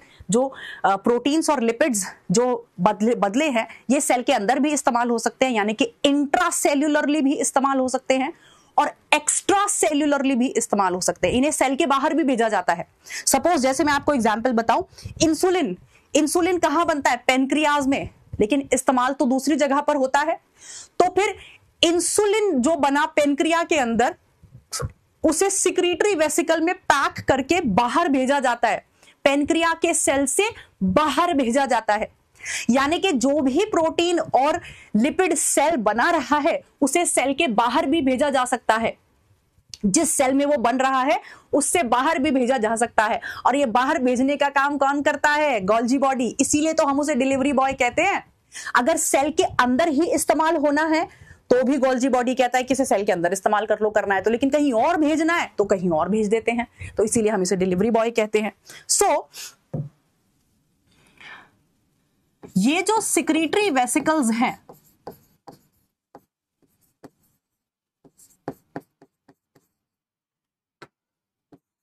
बहुत ही इंटरेस्टिंग चैप्टर है ये, मुझे बहुत ही मजेदार लगता है चैप्टर, शुरू का पार्ट छोड़ के थोड़ा सा। तो ये जो सिक्रीटरी वेसिकल्स हैं, दे fuses with plasma membrane.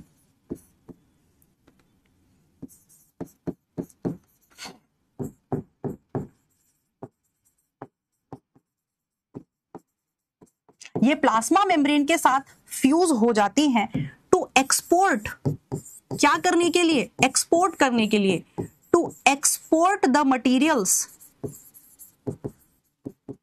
To extra cellular targets. Extra cellular target मतलब सेल के बाहर भेजने के लिए।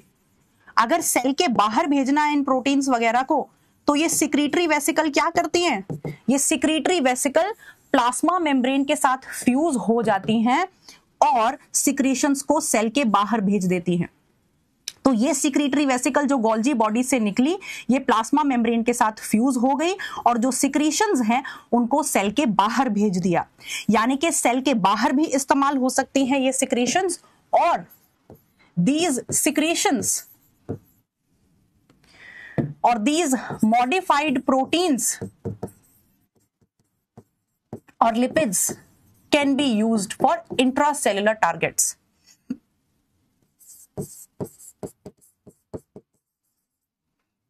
Can be used, also used intracellularly.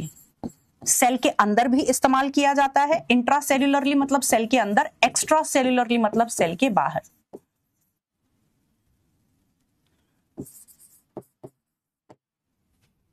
ठीक है, तो इस तरह काम होता है बेटा। इस तरह काम किया जाता है। आ गई कहानी समझ में?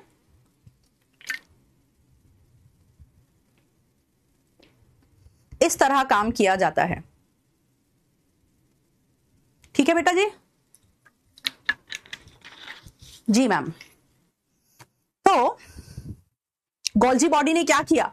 गोल्जी बॉडी ने चीजों को बदला, प्रोसेस किया, पैक किया। पैक किस में किया? सिक्रीटरी वेसिकल में। और फिर डिलीवर किया जहां भी भेजना है, सेल के अंदर भेजना हो चाहे सेल के बाहर भेजना हो। तो गोल्जी बॉडी का काम क्या है? प्रोसेसिंग करना। प्रोसेसिंग का मतलब प्रोटीन और लिपिड को बदलना, उन्हें मॉडिफाई करना, फिर उन्हें पैक करना और पैक करके फिर उन्हें डिलीवर कर देना। यह काम है गोल्जी बॉडी का। क्लियर है बेटा? चलिए बेहतरीन। अब जो कुछ मैंने तुम्हें इन 3-4 स्लाइड्स में बताया उसको फटाफट से मैं तुम्हें स्टेप बाय स्टेप बताती हूं। क्यों मैम टाइम क्यों पास कर रहे हो? टाइम नहीं पास कर रही, सवाल आता है। इसी सेम सीरीज में सवाल आएगा। चलो इसी सेम सीरीज में मेरे साथ साथ लिखते जाओ। तो सबसे पहले चलते हैं न्यूक्लियर एनवेलप के पास। न्यूक्लियर एनवेलप, न्यूक्लियर मेम्ब्रेन जिसे कहते हैं। न्यूक्लियर मेम्ब्रेन से कौन निकलता है? बच्चा बच्चा जानता है। न्यूक्लियर मेम्ब्रेन से निकलता है एंडोप्लाज्मिक रेटिकुलम। एंडोप्लाज्मिक रेटिकुलम से क्या निकलती हैं? एंडोप्लाज्मिक रेटिकुलम से निकलती हैं transition vesicles.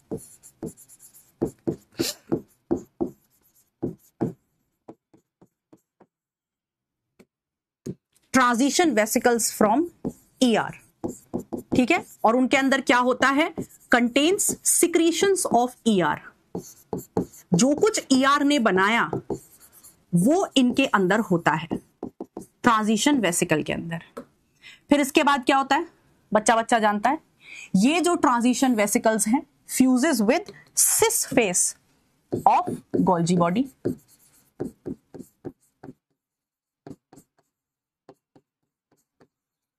Transition vesicles fuses with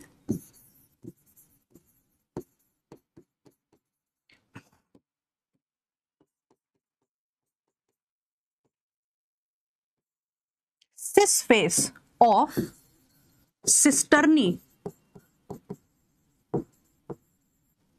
of Golgi। Golgi की सिस्टर्नी की सिस फेस के साथ ये फ्यूज हो जाती हैं ट्रांजिशन वेसिकल्स। फिर उसके बाद क्या होता है? उसके बाद होता है प्रोसेसिंग और मॉडिफिकेशन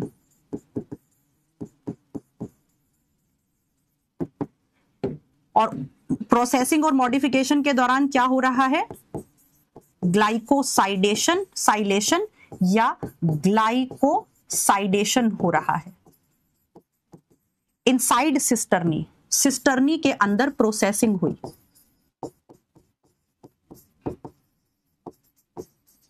फिर उसके बाद क्या हुआ? उसके बाद सिक्रीटरी वेसिकल्स निकली। कहां से निकली? ट्रांस फेस से।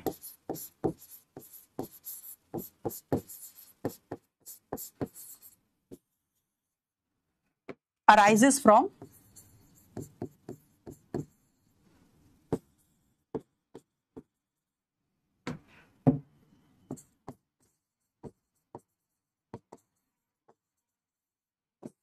Trans face of cisternae of Golgi.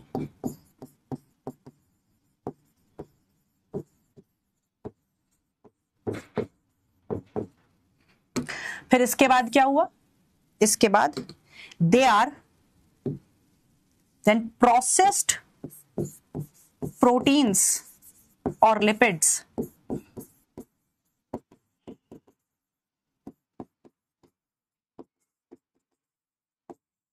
जो प्रोसेस्ड प्रोटीन और लिपिड्स हैं उनको डिलीवर कर दिया जाता है। आर डिलीवर्ड टू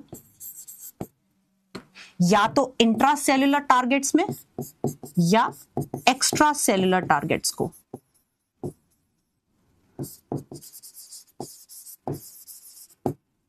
या तो इंट्रासेल्युलर टारगेट्स को या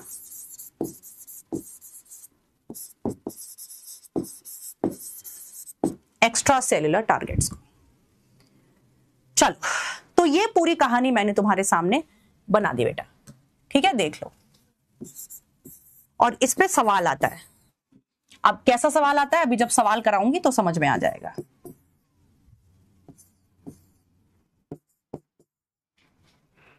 ठीक है मेरे बच्चों, न्यूक्लियर एनवेलप से एंडोप्लाज्मिक रेटिकुलम निकला, एंडोप्लाज्मिक रेटिकुलम से ट्रांजिशन वेसिकल निकली, जिनके अंदर वो सारा माल मसाला है जो एंडोप्लाज्मिक रेटिकुलम ने बनाया। फिर ये ट्रांजिशन वेसिकल्स सिस्टर्नी की जो है सिस फेज के साथ फ्यूज हो गई। फिर जो कुछ माल मसाला ट्रांजिशन वेसिकल के अंदर था वो सिस्टर्नी के अंदर डाल दिया गया, वहां उसके साथ प्रोसेसिंग हुई, बदलाव किए गए, और फिर बदलाव होने के बाद उन्हें उनके टारगेट्स तक भेज दिया गया। क्या मेरे सारे बच्चों को ये बात समझ में आ गई है? बोलिए मेरे प्यारे प्यारे से जमूरो, मेरे रेड, मेरे येलो, मेरे चीतों। चलिए, बेहतरीन। तो ये हुई गोल्जी बॉडी की कहानी। अब फटाफट से हम एक बार फंक्शंस ऑफ गोल्जी बॉडी लिख लेते हैं, फिर हम गोल्जी बॉडी से रिलेटेड क्वेश्चंस करते हैं। आ जाइए। तो एक बार हम गोल्जी बॉडी के सारे फंक्शंस लिख लेते हैं। आपको पता है गोल्जी बॉडी किसमें मदद कर रहा है? हेल्प्स इन प्रोसेसिंग में मदद कर रहा है। प्रोसेसिंग का मतलब आप समझ गए हैं, मैंने आपको डिटेल में बता दिया है। फिर प्रोसेस के बाद उसे पैक कर रहा है सिक्रीटरी वेसिकल में, पैकेजिंग में, एंड फिर डिलीवरी में। तो ये तीनों काम है गोल्जी बॉडी के, packaging, processing and delivery of materials. और मटेरियल्स में कौन आता है आप अच्छे से जान गए हैं, फैट, लिपिड, प्रोटीन्स। दूसरा काम क्या है गोल्जी बॉडी का? आपको पता है ये ग्लाइकोसाइलेशन और ग्लाइकोसाइडेशन करता है। ग्लाइकोसाइलेशन का मतलब आपको समझ में आ गया है, और ग्लाइकोसाइडेशन का मतलब आपको समझ में आ गया है। एक और काम मैं आपको बता दूं जो आपको अगले वाले चैप्टर में समझ में आएगा, सेल साइकिल वाले चैप्टर में समझ में आएगा। Forms phragmoplast in plant cell during cell division.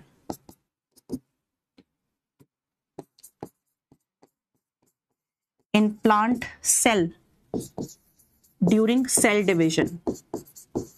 जब प्लांट सेल में सेल डिवीजन हो रहा होता है तो उस दौरान एक कॉम्प्लेक्स बनाता है गोल्जी बॉडी, जिसे हम फ्रैगमोप्लास्ट कहते हैं। और ये फ्रैगमोप्लास्ट आगे जाके सेल प्लेट बनाने में हेल्प करता है, और यही सेल प्लेट एक प्लांट सेल को दो प्लांट सेल में डिवाइड कर देती है। तो ये मैं अब यहां नहीं बता रही, ये वही बताऊंगी क्योंकि यहां बताने में इसको समय लगेगा। अभी बस इतना ध्यान रखो, प्लांट सेल में जब सेल डिवीजन होता है तो फ्रैगमोप्लास्ट बनता है, और ये फ्रैगमोप्लास्ट सेल प्लेट फॉर्मेशन में हेल्प करता है। फिर गोल्जी बॉडी जो है वो रूट कैप में भी प्रेजेंट होते हैं एंड हेल्प इन रुब्लिकेशन। जो प्लांट्स में रूट कैप होती है, आप जानते हैं रूट के चारों तरफ प्लांट्स में रूट कैप होती है रूट को प्रोटेक्ट करने के लिए। तो रूट कैप में भर भर के गोल्जी बॉडीज होती हैं, ताकि जब रूट जमीन के अंदर पेनिट्रेट करे, आपको पता है जो जड़ होती है, रूट होती है, उसको जमीन के नीचे जाना होता है। तो अगर वो उसमें लुब्रिकेशन नहीं होगी तो फ्रिक्शन से रूट को नुकसान हो सकता है। तो गोल्जी बॉडी क्या करती है, वहां पे सिक्रेशन करती है, म्यूसिलेजिनस सिक्रेशन, चिपचिपी सिक्रेशंस करती है, जिसकी वजह से रूट को म्यूसिलेज मिलता है, जिसकी वजह से रूट को लुब्रिकेशन मिलता है, और बिना फ्रिक्शन के रूट जमीन के नीचे चली जाती है। अब गोल्जी बॉडी कहां एब्सेंट होती है? Golgi body is absent in mature RBCs. Mature RBCs और गोल्जी बॉडी में ऑलमोस्ट सारी चीजें एब्सेंट होती, गोल्जी बॉडी कह रही हूं, आरबीसी मैच्योर आरबीसीज में ऑलमोस्ट सारी चीजें एब्सेंट होती हैं, और सीव ट्यूब में भी नहीं होता।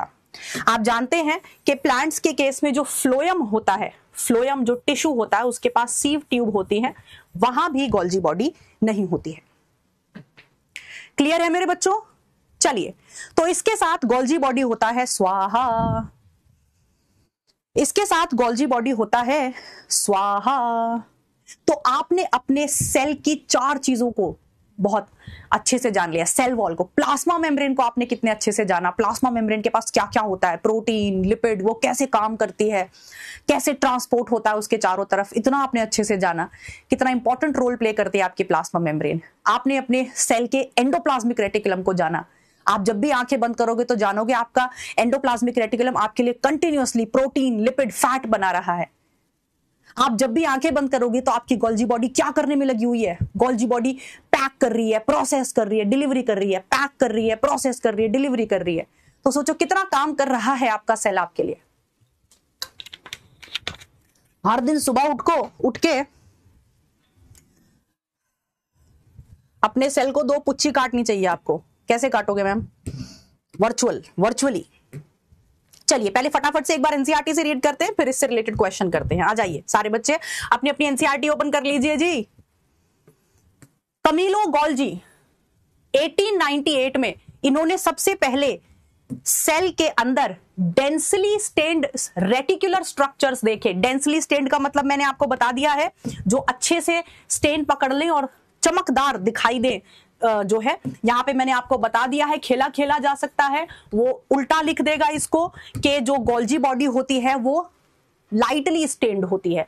रेटिकुलर नेटवर्क जैसे स्ट्रक्चर है जो न्यूक्लियस के चारों तरफ प्रेजेंट हैं, इनको सबसे पहले गोल्जी ने डिस्कवर किया था, इसीलिए इसे गोल्जी बॉडी कहते हैं। उसमें बहुत सारी फ्लैट डिस्क शेप बोरे जैसे स्ट्रक्चर होते हैं जिन्हें हम सिस्टर्नी कहते हैं, जिनका डायामीटर 0.5 से 1 माइक्रोमीटर का है। ये पैरेलली एक दूसरे के साथ अरेंज्ड होते हैं, पैरेलल अरेंजमेंट होता है। Varied number of cisternae are present in Golgi complex. Varied number मतलब सिस्टर्नी का जो नंबर है वो फिक्स नहीं है, वो वेरीड होता है, वो बदलता रहता है। फिर वो कह रहा है कि जो गोल्जी सिस्टर्नी है, सिस्टर्नी का अरेंजमेंट जो होता है वो कॉन्सेंट्रिक अरेंजमेंट होता है। कॉन्सेंट्रिक अरेंजमेंट मैंने आपको अच्छे से समझा दिया, जिसमें एक कॉन्वेक्स सिस फेस होती है जिसे हम फॉर्मिंग फेस भी कहते हैं, और कॉनकेव ट्रांस फेस होती है जिसे हम मैच्योरिंग फेस भी कहते हैं। अब यहां पर एक लाइन जो हमने नोट्स में नहीं लिखी है, इसको देख लेते हैं। ये कह रहा है कि जो सिस फेस है और जो ट्रांस फेस है ये एक दूसरे से एंटायरली डिफरेंट है। वो कैसे डिफरेंट है आपको अच्छे से समझ में आ गया है। सिस फेस जो है वो न्यूक्लियस की तरफ है और वो ट्रांजिशन वेसिकल के साथ फ्यूज होती है। ट्रांस फेस न्यूक्लियस से दूर है और वो सिक्रीटरी वेसिकल बनाती है। तो दोनों एक दूसरे से बिल्कुल अलग हैं लेकिन इंटरकनेक्टेड हैं, जुड़ी हुई हैं। तो ये लाइन पे क्वेश्चन आ सकता है। वो क्या बोलेगा? सिस और trans face are similar to each other. खेला खेल सकता है। वो क्या बोलेगा क्वेश्चन में? मैं आपको क्वेश्चन बनाना सिखा रही हूं, मैं आपको एनसीईआरटी पढ़ना सिखा रही हूं कि एनसीईआरटी की कौन सी लाइन से किस तरह ट्रिक से क्वेश्चन बनाया जा सकता है। आप खुद के क्वेश्चन खुद बनाओ। क्या बोल देगा? सिस और ट्रांस फेस जो हैं वो एक दूसरे के बिल्कुल सिमिलर होती हैं। तो क्या बोलना है आपको? बस डिफरेंट होती हैं पर फिर भी जुड़ी हुई होती हैं। Golgi apparatus principally performs. Golgi apparatus का काम क्या है? पैकेज करने का, डिलीवर करने का। पैक करना और डिलीवर करना, इंट्रासेल्युलर सेल के अंदर भी और सेल के बाहर भी। मटीरियल्स टू बी पैकेज्ड, जिन मटीरियल्स को पैक करना है वेसिकल्स की फॉर्म में, from ER fuse with the cis face. देखो, मटीरियल्स टू बी पैकेज्ड, हमें कौन से मटेरियल को पैक करना है? हमें प्रोटीन को पैक करना है, लिपिड को पैक करना है, फैट को पैक करना है।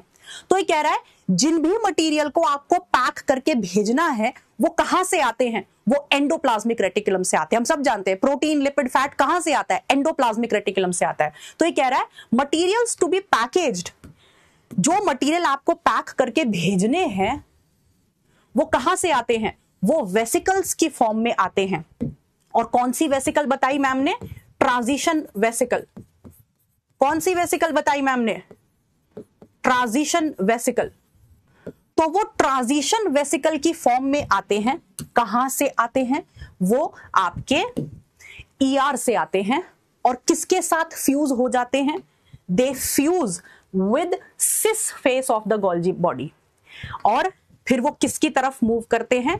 Move towards the maturing face. इतना समझ में आ गया? इतना समझ में आ गया? मेहंदी अच्छी लग रही है, देख लो,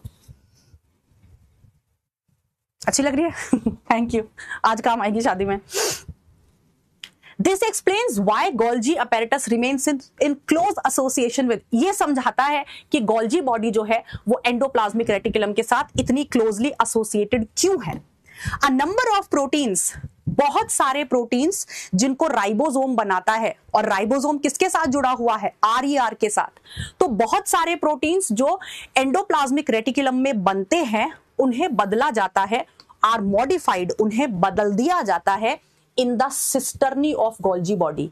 गोल्जी बॉडी की सिस्टर्नी के अंदर उन प्रोटीन्स को मॉडिफाई किया जाता है उन्हें रिलीज करने से पहले। और रिलीज वो कौन सी फेज से होते हैं, ट्रांस फेज से। Golgi apparatus is the important site जहां पर ग्लाइकोप्रोटीन्स बनते हैं और ग्लाइकोलिपिड्स बनते हैं। कह रहा है गोल्जी बॉडी वो जगह है जहां पर ग्लाइकोप्रोटीन्स और ग्लाइकोलिपिड्स बनते हैं, ग्लाइकोसाइलेशन और ग्लाइकोसाइडेशन होता है। क्लियर है बेटा? तो कहां से क्या क्वेश्चन बन सकता है मैंने आपको समझा दिया, ठीक है। वेसिकल्स फ्रॉम ER, वेसिकल्स जो ER से आती हैं वो सिस फेज के साथ फ्यूज होती हैं और वो किधर की तरफ मूव करती हैं, फिर ट्रांस फेज की तरफ। और जो प्रोसेस्ड मटेरियल होता है वो कहां से बाहर निकलता है, ट्रांस फेज से। चलिए, ये हो गई एनसीईआरटी रीडिंग। ये डायग्राम देख लीजिए, इसकी पहचान कर लीजिए। एनसीईआरटी में देखो यहाँ पे सिस्टर्नी आपको प्रॉपर दिखाई दे रही है और ये गोल्जी बॉडी का डायग्राम है। ओके, चलिए अब गोल्जी बॉडी से रिलेटेड आप मुझे कुछ क्वेश्चन करके दिखा दीजिए फटाफट से। आ जाइए, बताओ बेटा, vesicle from ER fuses with which face of cisternae of Golgi body? जल्दी से आंसर दीजिए।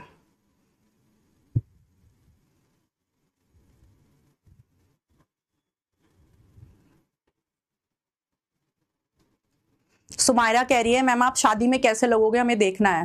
वो तो बेटा आपको मेरे इंस्टाग्राम पे जाके देखना पड़ेगा, क्लास में कैसे दिखाऊंगी।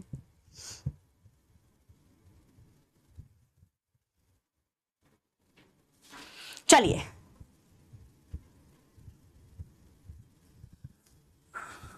आ जाइए। तो जो ER से वेसिकल आ रही है वो कौन से फेज के साथ फ्यूज होती है, हम सब जानते हैं सिस फेज के साथ। इनमें से सिस फेज कौन सा लग रहा है मुझे, इनमें से सिस फेज फॉर्मिंग फेज लग रहा है। तो आ जाइए, आंसर देखते हैं कितने बच्चों ने सही दिया है। 59% बच्चों ने आंसर सही दिया है। क्यों, बाकियों को क्या हो गया? ये तीनों ट्रांस फेज है। ये तीनों नाम किसके दूसरे नाम है, ट्रांस फेज के। मैच्योरेशन, कॉनकेव, डिस्टल, ये तीनों ट्रांस फेज के दूसरे नाम हैं। और सिस फेज को हम प्रॉक्सिमल फेज, फॉर्मिंग फेज और कॉन्वेक्स फेज भी कहते हैं। तो ER जो वेसिकल, जो ER कहां से, वेसिकल जो ER से आती है किसके साथ फ्यूज होती है, फॉर्मिंग फेज के साथ। चलिए, इस तरह के क्वेश्चन ही आते हैं नीट में इस वाले पोर्शन से। चलिए नेक्स्ट क्वेश्चन फटाफट से आप मुझे करके बता दीजिए गोल्जी बॉडी के ऊपर। ये रहा आपके स्क्रीन पे, इसमें एक आध एंडोप्लाज्मिक रेटिकुलम का भी स्टेटमेंट है, बताइए फटाफट से। इसके लिए मैं आपको 45 सेकंड दे रही हूं, बताओ जल्दी से फटाफट, छेती छेती करके बताओ। छेती छेती आजा सानू चाण वालिए, साटी कले आजा सानू चाण वालिए, तेनू होका मारदा फिरा। मेरी आईडी क्या है, बॉटनी इनसाइट्स बाय अर्चना। मैं फेमस हूं यार, तुम मुझे ढूंढोगे मैं मिल जाऊंगी। आपकी मैडम इतनी भी लो की नहीं है, थोड़ी बहुत फेमस में हूं। तुम मुझे ढूंढोगे अगर तो मिल जाऊंगी। ढूंढने से तो भगवान में मिल जाते हैं, मैं तो फिर भी सोशल मीडिया पे हूं, भगवान तो सोशल मीडिया पे है भी नहीं। चलिए आ जाइए। ER divides the intercellular space into two distinct compartments. जो एंडोप्लाज्मिक रेटिकुलम है वो सेल के अंदर के स्पेस को दो भागों में बांटता है, ल्यूमिनल और एक्स्ट्रा ल्यूमिनल। ये लाइन तो मैंने आपको कल ही पढ़ाई थी, बिल्कुल सही है। जो RER होता है वो एक्सटेंसिव होता है और न्यूक्लियस की आउटर मेम्ब्रेन से निकलता है, बिल्कुल सही। ये एनसीईआरटी की लाइन है as it is. Golgi complex में फिक्स्ड नंबर ऑफ सिस्टर्नी होती हैं, अभी बताया था वेरिड नंबर ऑफ सिस्टर्नी होती हैं। The cis and trans face of Golgi are entirely different but interconnected, बिल्कुल सही। सिस और ट्रांस फेज एक दूसरे से बिल्कुल अलग होती है पर फिर भी जुड़ी रहती हैं। Golgi complex rarely remains in association with ER। Golgi complex ER के साथ एसोसिएशन में बहुत ही रेयरली देखने को मिलता है। गोल्जी बॉडी हमेशा ER के साथ एसोसिएशन में रहता है, तभी तो एंडोमेम्ब्रेन सिस्टम बनाता है। सो कितनी स्टेटमेंट इनकरेक्ट हैं हमें यह बताना है, कितनी स्टेटमेंट गलत है। तो 5 में से 2 स्टेटमेंट गलत हैं, तो आंसर होगा A।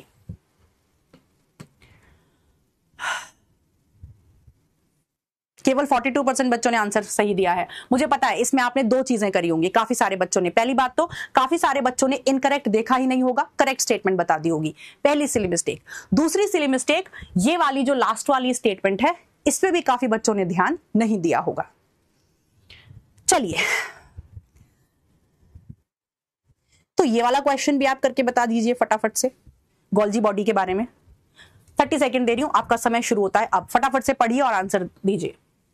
आपको बताना है गोल्जी बॉडी के बारे में क्या सही है। Possess enzymes which is functional at a pH of 4.6। Golgi body के अंदर एंजाइम्स होते हैं। गोल्जी बॉडी के अंदर a number of protein synthesized by ribosomes on the ER fuses with trans face of Golgi body. बहुत सारे proteins जो ER बनाती है वो गोल्जी बॉडी के ट्रांस फेस के साथ फ्यूज होते हैं और फॉर्मिंग फेस की तरफ मूव करते हैं। जो सिस फेस होती है गोल्जी की remains in close association with ER. It possess almost all type of hydrolytic enzymes. इसके अंदर अलग अलग तरह के हाइड्रोलिटिक एंजाइम्स होते हैं। पोल नहीं आ रहा बेटा, इसका कुछ जुगाड़ मैं करती हूं।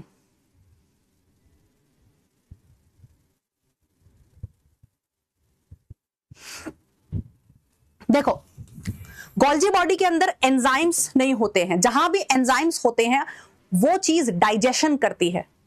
तो गोल्जी बॉडी के अंदर एंजाइम्स नहीं है, उसका काम डाइजेस्ट करने का नहीं है, गलत। बहुत सारे प्रोटीन्स जो राइबोसोम बनाती हैं, यानी कि जो एंडोप्लाज्मिक रेटिकुलम बनाती है प्रोटीन्स को, वो ट्रांस फेज के साथ फ्यूज होते हैं।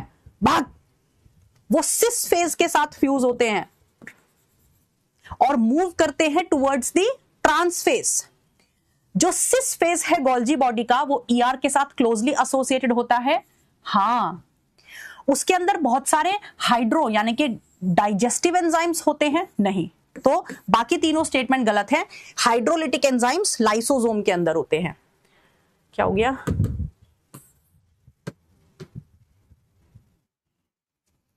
पोल को क्या हो गया? ऐसे क्यों हो जाता है?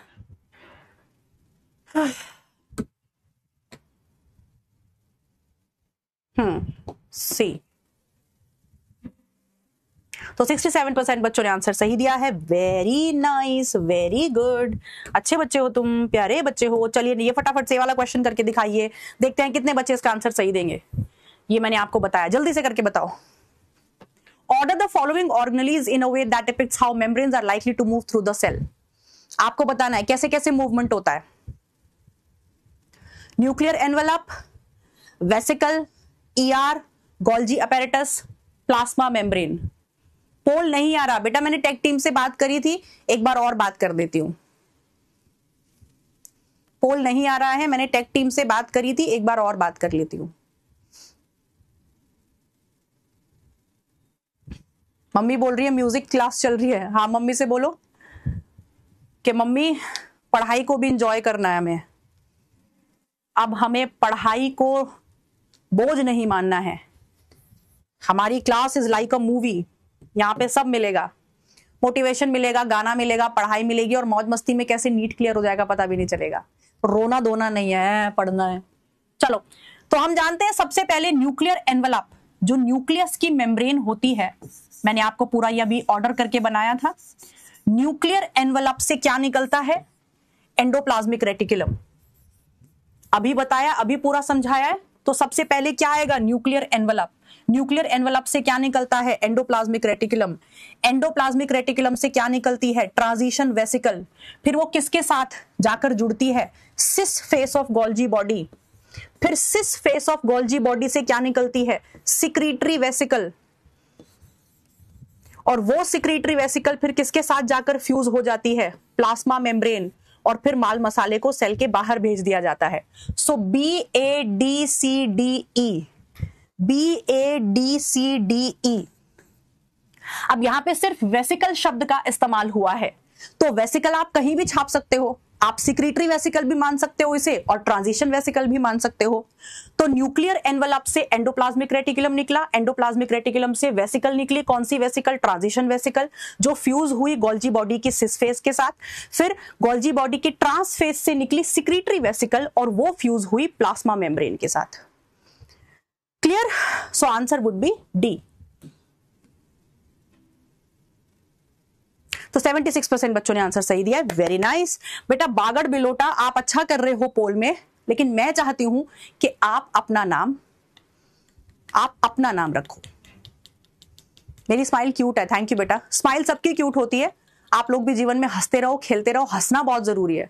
अगर आप जीवन में बहुत कुछ आपने उखाड़ लिया, बहुत पैसे वाले हो, आपने सक्सेस अचीव कर ली, लेकिन आप हंसते नहीं हो, तो सब बेकार है। तो स्माइल सबकी क्यूट होती है। हंसते रहो, हंसते खेलते रहो और अपना काम करते रहो, यही जीवन है। चलिए, सो ये हो गया। अब हमारे पास कितना समय बचा है? हमारे पास समय बहुत ज्यादा नहीं बचा है, तो मैं तुम्हें ऐसा करती हूं, लाइसोसोम पढ़ा दूं। अभी 10 मिनट है, लाइसोसोम हो जाएगा। लाइसोसोम पढ़ा देती हूं, वैक्यूल्स अगली क्लास में पढ़ा दूंगी, ठीक है? लाइसोसोम पढ़ा देती हूं, वैक्यूल्स अगली क्लास में, कल की क्लास में पढ़ा दूंगी। तो आ जाओ फटाफट से लाइसोसोम देख लेते हैं। आ जाओ मेरे बच्चों, थकने का नहीं, रुकने का नहीं, पढ़ते रहने का, बिंदास होके, खुश होके, मस्त होके, बिल्कुल नहीं रोने का। लाइसोसोम कैसे स्ट्रक्चर है? लाइसोसोम मेम्ब्रेन बाउंड, लाइसोसोम के चारों तरफ भी मेम्ब्रेन होती है, क्योंकि ये सारी की सारी मेम्ब्रेन बाउंड सेल ऑर्गेनेलीज हैं। So these are membrane bound vesicular structures। ध्यान से देना मैं क्या लिख रही हूं।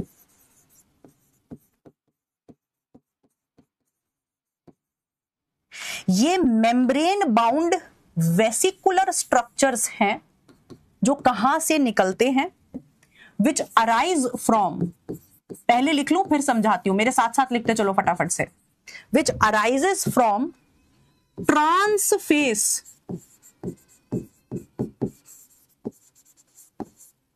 which arises from transface of cisternae of Golgi body।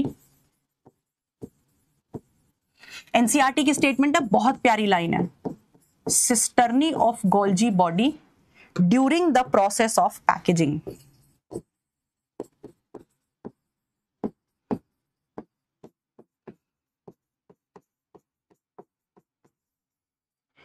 during the process of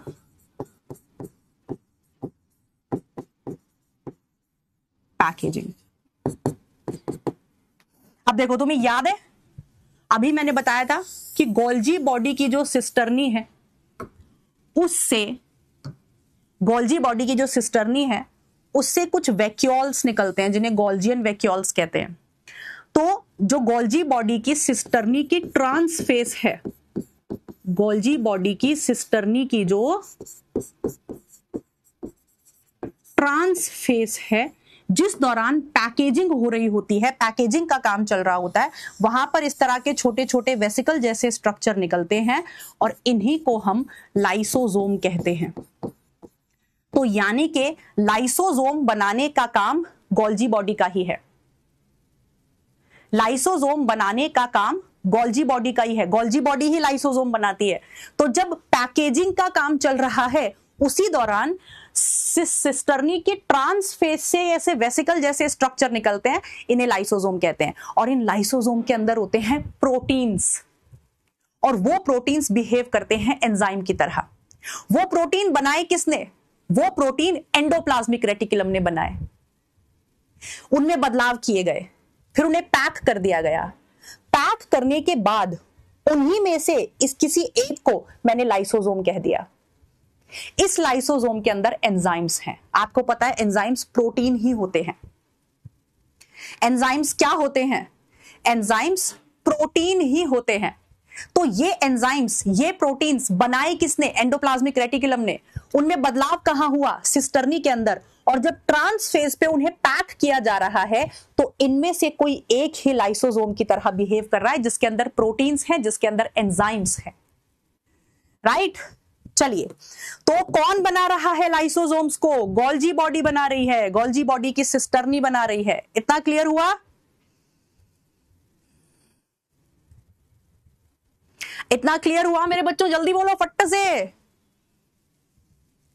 छुट्टी दे दें? बस 1 सेकंड में छुट्टी दे देंगे। इसके फंक्शंस अगली क्लास में बता दूंगी, आज थोड़ा सा लिख लो बस।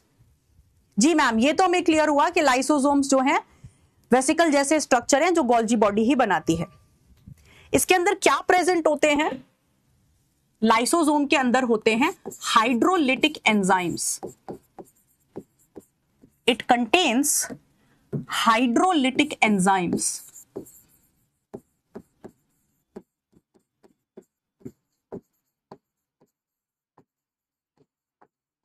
मैम, ये हाइड्रोलिटिक एंजाइम्स क्या होते हैं?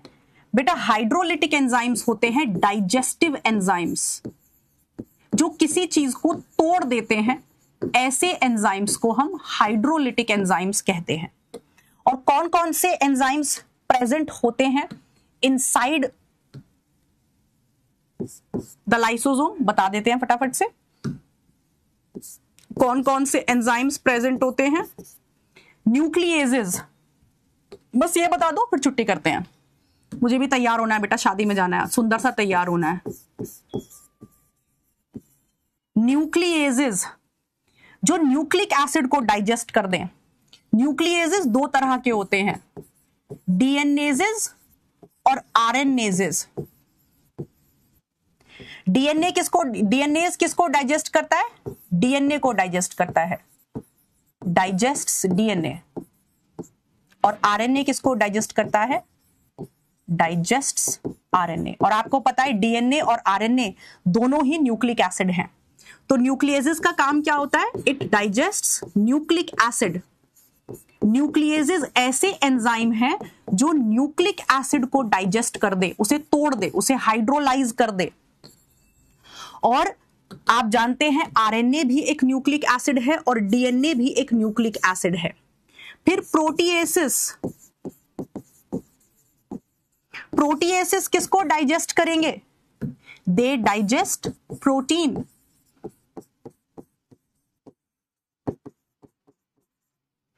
दे डाइजेस्ट प्रोटीन।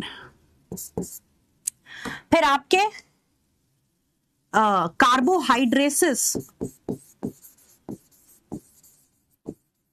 किसको डाइजेस्ट करेंगे? दे डाइजेस्ट कार्बोहाइड्रेट्स। लाइपेजेस किसको डाइजेस्ट करेंगे? दे डाइजेस्ट लिपिड्स। तो ये कुछ एंजाइम्स हैं जो कहां पाए जाते हैं, जो कि आपके लाइसोसोम के अंदर पाए जाते हैं। और ये सारे एंजाइम्स प्रोटीन हैं। आपको पता है प्रोटीन ही एंजाइम्स की तरह बिहेव करते हैं। जो प्रोटीन्स होते हैं, जो एंडोप्लाज्मिक रेटिकुलम ने प्रोटीन बनाए और वो गोल्जी बॉडी में आके पैक हुए, वही एंजाइम्स की तरह बिहेव करते हैं। और ये सारे एंजाइम्स होते हैं किसके अंदर? आपके लाइसोसोम के अंदर। न्यूक्लिएजेस, प्रोटीएजेस, कार्बोहाइड्रेजेस और लाइपेजेस। और एक चीज बस और याद कर लो कि these enzymes works at acidic pH।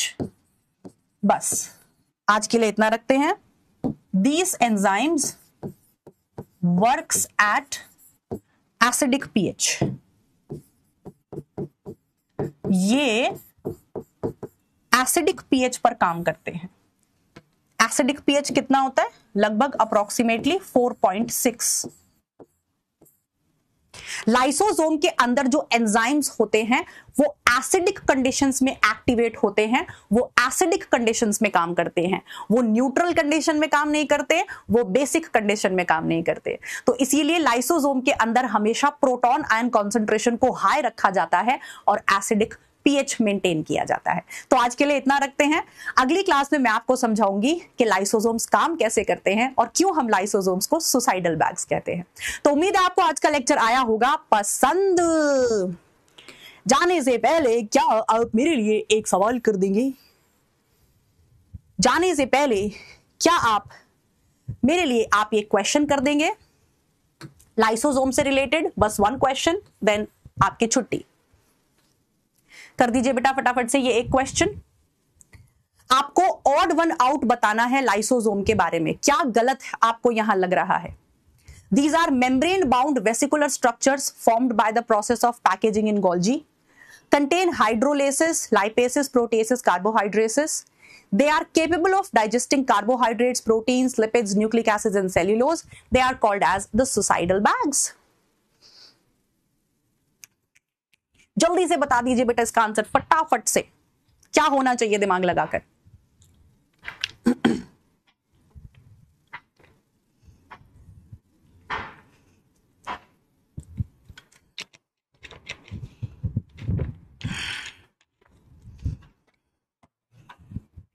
ऊपर वाली स्टेटमेंट एकदम सही है। वो गोल्जी बॉडी बनाती है, इनमें हाइड्रोलेसिस हाइड्रोलाइजिंग एंजाइम्स होते हैं, ये भी सही है। इन्हें हम सुसाइडल बैग्स कहते हैं, ये भी सही है। ये गलत है। इसमें गलत क्या है? लाइसोसोम के अंदर सेल्यूलोज को डाइजेस्ट करने का एंजाइम नहीं होता।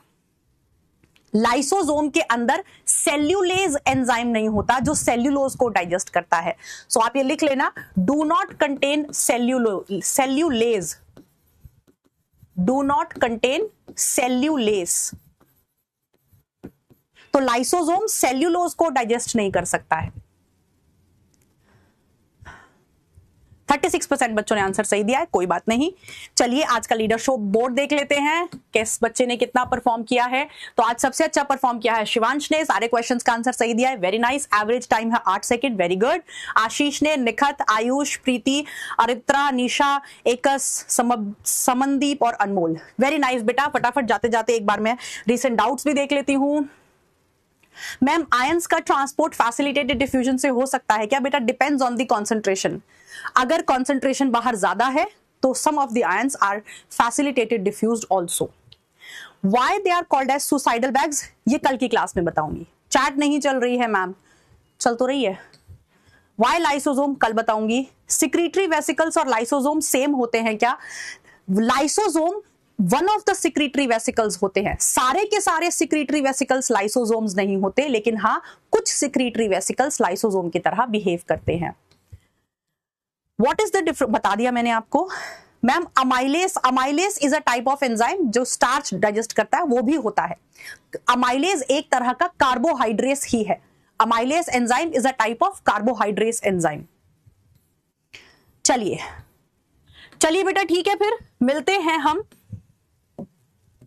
कल की क्लास में। सारे बच्चे जाने से पहले ध्यान से सुन के जाओ, कल की क्लास सुबह 11 बजे नहीं होगी, कल की क्लास 3 बजे होगी। सारे बच्चे सुनते जाओ। मेरे मन ने बोला कि मैं क्लास को कैंसिल कर देती हूँ, थक के आऊंगी शादी से, क्योंकि फेरे वेरे करके आएंगे, घर की शादी है, अपनी शादी है, तो फिर नींद पूरी नहीं होगी। लेकिन फिर मेरे मन ने कहा सब कुछ यहां होता है।